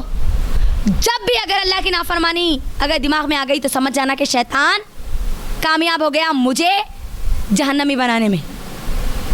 मौत तक हमारे जब तक मौत का फरिश्ता हमने देख लेते हमारे पास मौका है सिरात मुस्तकीम पर चलने का। और मुझे ये बात बोलो, एक बार दुआ कर ली तो हो गया था ना, इहदिना सिरातल मुस्तकीम, लेकिन अल्लाह बार बार हर सूरे में हर नमाज में, जब भी हम नमाज में पढ़ते हैं ये सूरा, बार बार हम दुआ कर रहे हैं। इसका मतलब ये है कि अल्लाह, अगर बंदा एक मरतबा सिरात मुस्तकीम पे आ गया तो फिर हट सकता है, आजू बाजू के रास्ते ना उधर जा सकता है, लिहाजा फिर उसको वापस लौट कर आना है सिरात मुस्तकीम की तरफ। इसीलिए हर नमाज में बार बार मुझे और आपको पढ़ना है, इहदिनस सिरातल मुस्तकीम, इहदिनस सिरातल मुस्तकीम। बताइए आप सबको समझ में? अब यहाँ पर इस आयत का दूसरा टुकड़ा, जो आखिरी टुकड़ा है, अनअमता अलैहिम गैरिल मग़दूबि अलैहिम वलद्दाल्लीन, अल्लाह उन लोगों के रास्ते पर मत चला जिन पर तेरा गज़ब हुआ और जो गुमराह हुए। या रब, अब देखो यहाँ पर हमने कहा था ना कि कुरान पूरा का पूरा 3 मज़मूनों में है, 3 मज़मूनों में 2 मज़मून आ गए, तौहीद भी आ गई, अहकाम और मसाइल भी आ गए। अब जो एक और चीज़ है, उम्मतों का, पिछली उम्मतों का, पिछले लोगों का वाक़यात, ये यहाँ पर आ गया। उन लोगों के रास्ते पर मत चला अल्लाह, उन लोगों के रास्ते पर मत चला जिस पर तेरा गज़ब हुआ, जिस पर तेरा आज़ाब आया, और उन लोगों के भी नहीं जिनको तूने गुमराह किया। और गज़ब किस पर हुआ? गज़ब किस पर हुआ? यहूद पर, यहूद पर। और गुमराह किसको किया गया? नसारा को। अब यहाँ पर गौर करें, अगर अल्लाह चाहता तो दोनों के लिए भी गज़ब बोल लेता, अगर अल्लाह चाहता तो दोनों के लिए भी गुमराह का लफ्ज़ इस्तेमाल कर लेता, लेकिन अल्लाह ने यहाँ पर अलग अलग अल्फाज इस्तेमाल किए। अब मुझे और आपको समझना है यहाँ पर क्यों अल्लाह ने यहूद को गज़ब, अल्लाह का आज़ाब आया, और क्यों नसारा गुमराह हुए। जो यहूद है, हमको मालूम होना चाहिए मेरी बहनों, हिंदू मालूम हमारे को, ईसाई बहुत मालूम है, लेकिन यहूदियों के बारे में हमको नहीं पता। और अगर यहूदियों के बारे में क्यों नहीं पता? क्योंकि हमने कुरान का मुताला नहीं किया। कुरान में अल्लाह सबसे ज़्यादा जिन कौमों के बारे में जिक्र करता है वो यहूद और नसारा ही है। मुझे और आपको सबसे ज़्यादा चौकन्ना जिनसे रहना है वो यहूद और नसारा है। ये यहूद बनी इसराइल, मूसा अलैहिस्सलाम की कौम, नसारा ईसा अलैहिस्सलाम की उम्मत, ईसा अलैहिस्सलाम की कौम। तो अब यहाँ पर जो यहूदियों पे जो गज़ब होना क्यों हुआ? अल्लाह की तालीमात उनके पास आने के बावजूद, अल्लाह के अहकाम आने के बावजूद, अल्लाह की किताब आने के बावजूद उन्होंने कुफ्र किया, नाफरमानी की। बहुत ज़्यादा अल्लाह सुब्हानहू व तआला कि जो अहकाम थे ना उसकी खिलाफ वर्जी करते थे। अल्लाह जो करो बोले ना वो नहीं करते थे, उसके खिलाफ जाकर करते थे। अल्लाह कहता था हफ्ते के दिन मछली मत पकड़ो, ये जाकर हफ्ते के दिन मछली पकड़ते थे। अल्लाह जो चीज़ मत करो बोले वो जाके करते थे। और ये वो जालिम कौम है जो अंबियाओं को क़त्ल करती थी, नबियों को क़त्ल किया इन्होंने, इसीलिए अल्लाह का आज़ाब है इनका पर। आज भी है और हमेशा रहेगा, हर सदी में इन पर आज़ाब आया और आएगा। आज पूरा इंटरनेट किसके हाथ में है? यहूदियों के हाथ में है। लेकिन ये बात याद रखो, चाहे उन्होंने कितना भी तरक्की कर लो, हम हर दुआ में उनके लिए क्या करते हैं? अल्लाह से पनाह मांगते हैं कि अल्लाह ये जो जिन पर तो आज़ाब भेजता है ना, उनके रास्ते पे मत चलाना। ढील ली अल्लाह ने उनको, जब तक चलेंगे तब तक अल्लाह ने ढील ली। अब जब अल्लाह पकड़ेगा ना, जब आज़ाब आएगा ना, फिर जब मालूम पड़ेगा कि कौन है अल्लाह, तो हम अल्लाह को बोल रहे कि ए अल्लाह तो हमको इन गज़ब वाले लोगों में इनके रास्ते पर मत चला, और ना गुमराहों के। अब इन लोगों ने क्या किया? यहूद ने क्या किया? एक तो अंबिया को क़त्ल करना शुरू कर दिया, और यहूदियों में जो 2 फ़िरक़े थे, एक क़त्ल करने वाले, बहुत ज़्यादा अल्लाह की नाफरमानियाँ करने वाले, और एक वो गुरोह था जो इतनी ज़्यादा उन लोगों ने अल्लाह के अंबिया में इतनी ज़्यादा गुलू कर लिया उनकी शान में कि उनको इब्नुल्लाह बना दिया। उज़ैर अलैहिस्सलाम को यहूदियों ने अल्लाह का बेटा बना दिया था, इसीलिए भी अल्लाह का उनके पर गज़ब आया, अल्लाह के आज़ाब उनके पर आते हैं और आएगा और आया था। अब नसारा गुमराह हुए। नसारा अल्लाह की नाफरमानी नहीं करते थे, यानी ईसाई क्रिश्चियंस अल्लाह की नाफरमानी नहीं करते थे, अंबियाओं को क़त्ल नहीं करते थे, लेकिन उन्होंने ईसा अलैहिस्सलाम की शान में इतना गुलू कर दिया, उनकी शान को इतना बढ़ा दिया कि उन्होंने ईसा अलैहिस्सलाम को अल्लाह के बराबर लाकर खड़ा कर दिया, इब्नुल्लाह, अल्लाह का बेटा बना दिया, अल्लाह ही बना दिया। इसीलिए हम देखते हैं कि ईसाइयों का जो अक़ीदा है वो ट्रिनिटी का है ना, अल्लाह 3 एक में है ना। अगर आप इसके बारे में अगर सुनना चाहती है तो यूट्यूब पर जाए, माशाल्लाह मेरा एक इसके ऊपर टॉक है कि ये जो ईसाई जो कहते हैं ये ट्रिनिटी, द होली ट्रिनिटी क्या है। तो इन लोगों ने क्या किया? अल्लाह के साथ मरियम अलैहिस्सलाम को भी शामिल कर लिया, जिब्राइल अलैहिस्सलाम को भी शामिल कर लिया, ईसा अलैहिस्सलाम को भी शामिल कर लिया, और अल्लाह के बराबर लाकर खड़ा कर दिया। इसीलिए ये लोग गुमराह हुए। तो बात ये पता चली कि अगर हम अल्लाह की नाफरमानी करेंगे तो हम पर गज़ब आएगा, अगर हम अल्लाह के अंबिया में शान में अगर गुलू करेंगे तो फिर हम गुमराह हो जाएंगे। और ये 2 चीज़ें आज हमारी उम्मत मुस्लिमा हो रही है, 2 चीज़ें उम्मत मुस्लिमा में हो रही है मेरी बहनों। हम दुआ करते लेकिन समझ कर नहीं करते, इसीलिए हमको आज हिदायत नहीं मिलती उसकी। आज देखो अल्लाह के अहकाम आने के बावजूद भी हम अल्लाह की नाफरमानियाँ करते हैं। अल्लाह कहता है झूठ मत बोलो, फिर भी बोलते हैं। अल्लाह कहता है ये कुरान के मुताबिक अमल करो, हम नहीं करते हैं। हम अल्लाह कहता है कि देखो अपनी ज़िंदगी में अल्लाह का हुक्म लाओ, हम कहते हैं कि नहीं हमारा हुक्म चलेगा, हम हमारे मुताबिक ज़िंदगी गुजारते हैं। नसारा की तरह गुमराही भी आ गई। यकीनन हमने इस उम्मत मुस्लिमा ने अल्लाह के नबी सल्लल्लाहु अलैहि वसल्लम को अल्लाह का बेटा नहीं बनाया, लेकिन नूरु मिन नूरिल्लाह ज़रूर बना दिया है ना। हम सुनते हैं ना, नूरु मिन नूरिल्लाह, अल्लाह के नबी सल्लल्लाहु अलैहि वसल्लम नूर के नूर है, अल्लाह के नूर में से नूर है। नहीं, ये गुमराह हो जाएंगे हम अगर हम नसारा की तरह अगर गलती करेंगे तो। अल्लाह ताला कुरान में क्या कहता है नबी सल्लल्लाहु अलैहि वसल्लम के बारे में? अल्लाह के नबी सल्लल्लाहु अलैहि वसल्लम बशर थे, तुम्हारे जैसे एक इंसान थे। सूरह काफ इंशाल्लाह जब आएगा ना मैं आपको बताऊंगी इंशाल्लाह। तो क्या बात पता चली?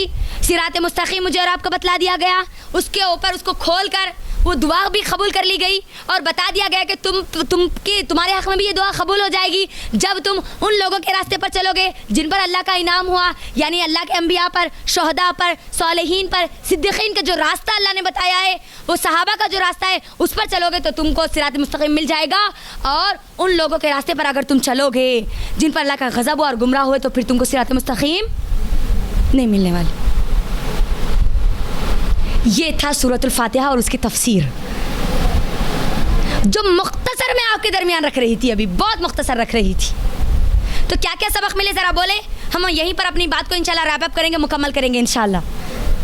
सबक अब मुझे और आपको क्या मिलते हैं? सबसे पहली चीज़ तो मुझे और आपको सबसे ज़्यादा तारीफ़ किसकी करनी है? अल्हम्दुलिल्लाह रब्बिल अल्लाह की करनी।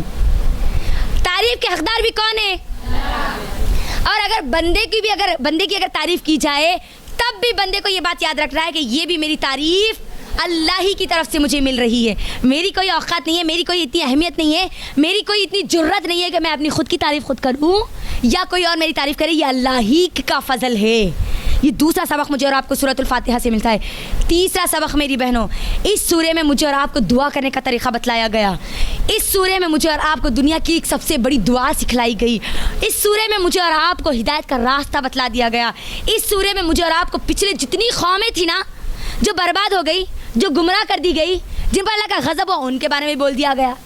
और मुझे और आपको बतला दिया गया जब सिरात मुस्तकीम मिल जाएगा तो क्या मिल जाएगी? जन्नत। और जिसको जन्नत मिल गई उनके बारे में बोल दिया गया, यानी जन्नत और जहन्नम के बारे में भी यहाँ पर जिक्र आ गया। तो ये सबक थे जो मुझे और आपको सूरतुल फातिहा से मिल रहे थे। ये छोटी सी तफसीर थी मेरी बहनों, जो मैं आप तमाम के दरमियान कुरान और हदीस की रोशनी में रख रही थी।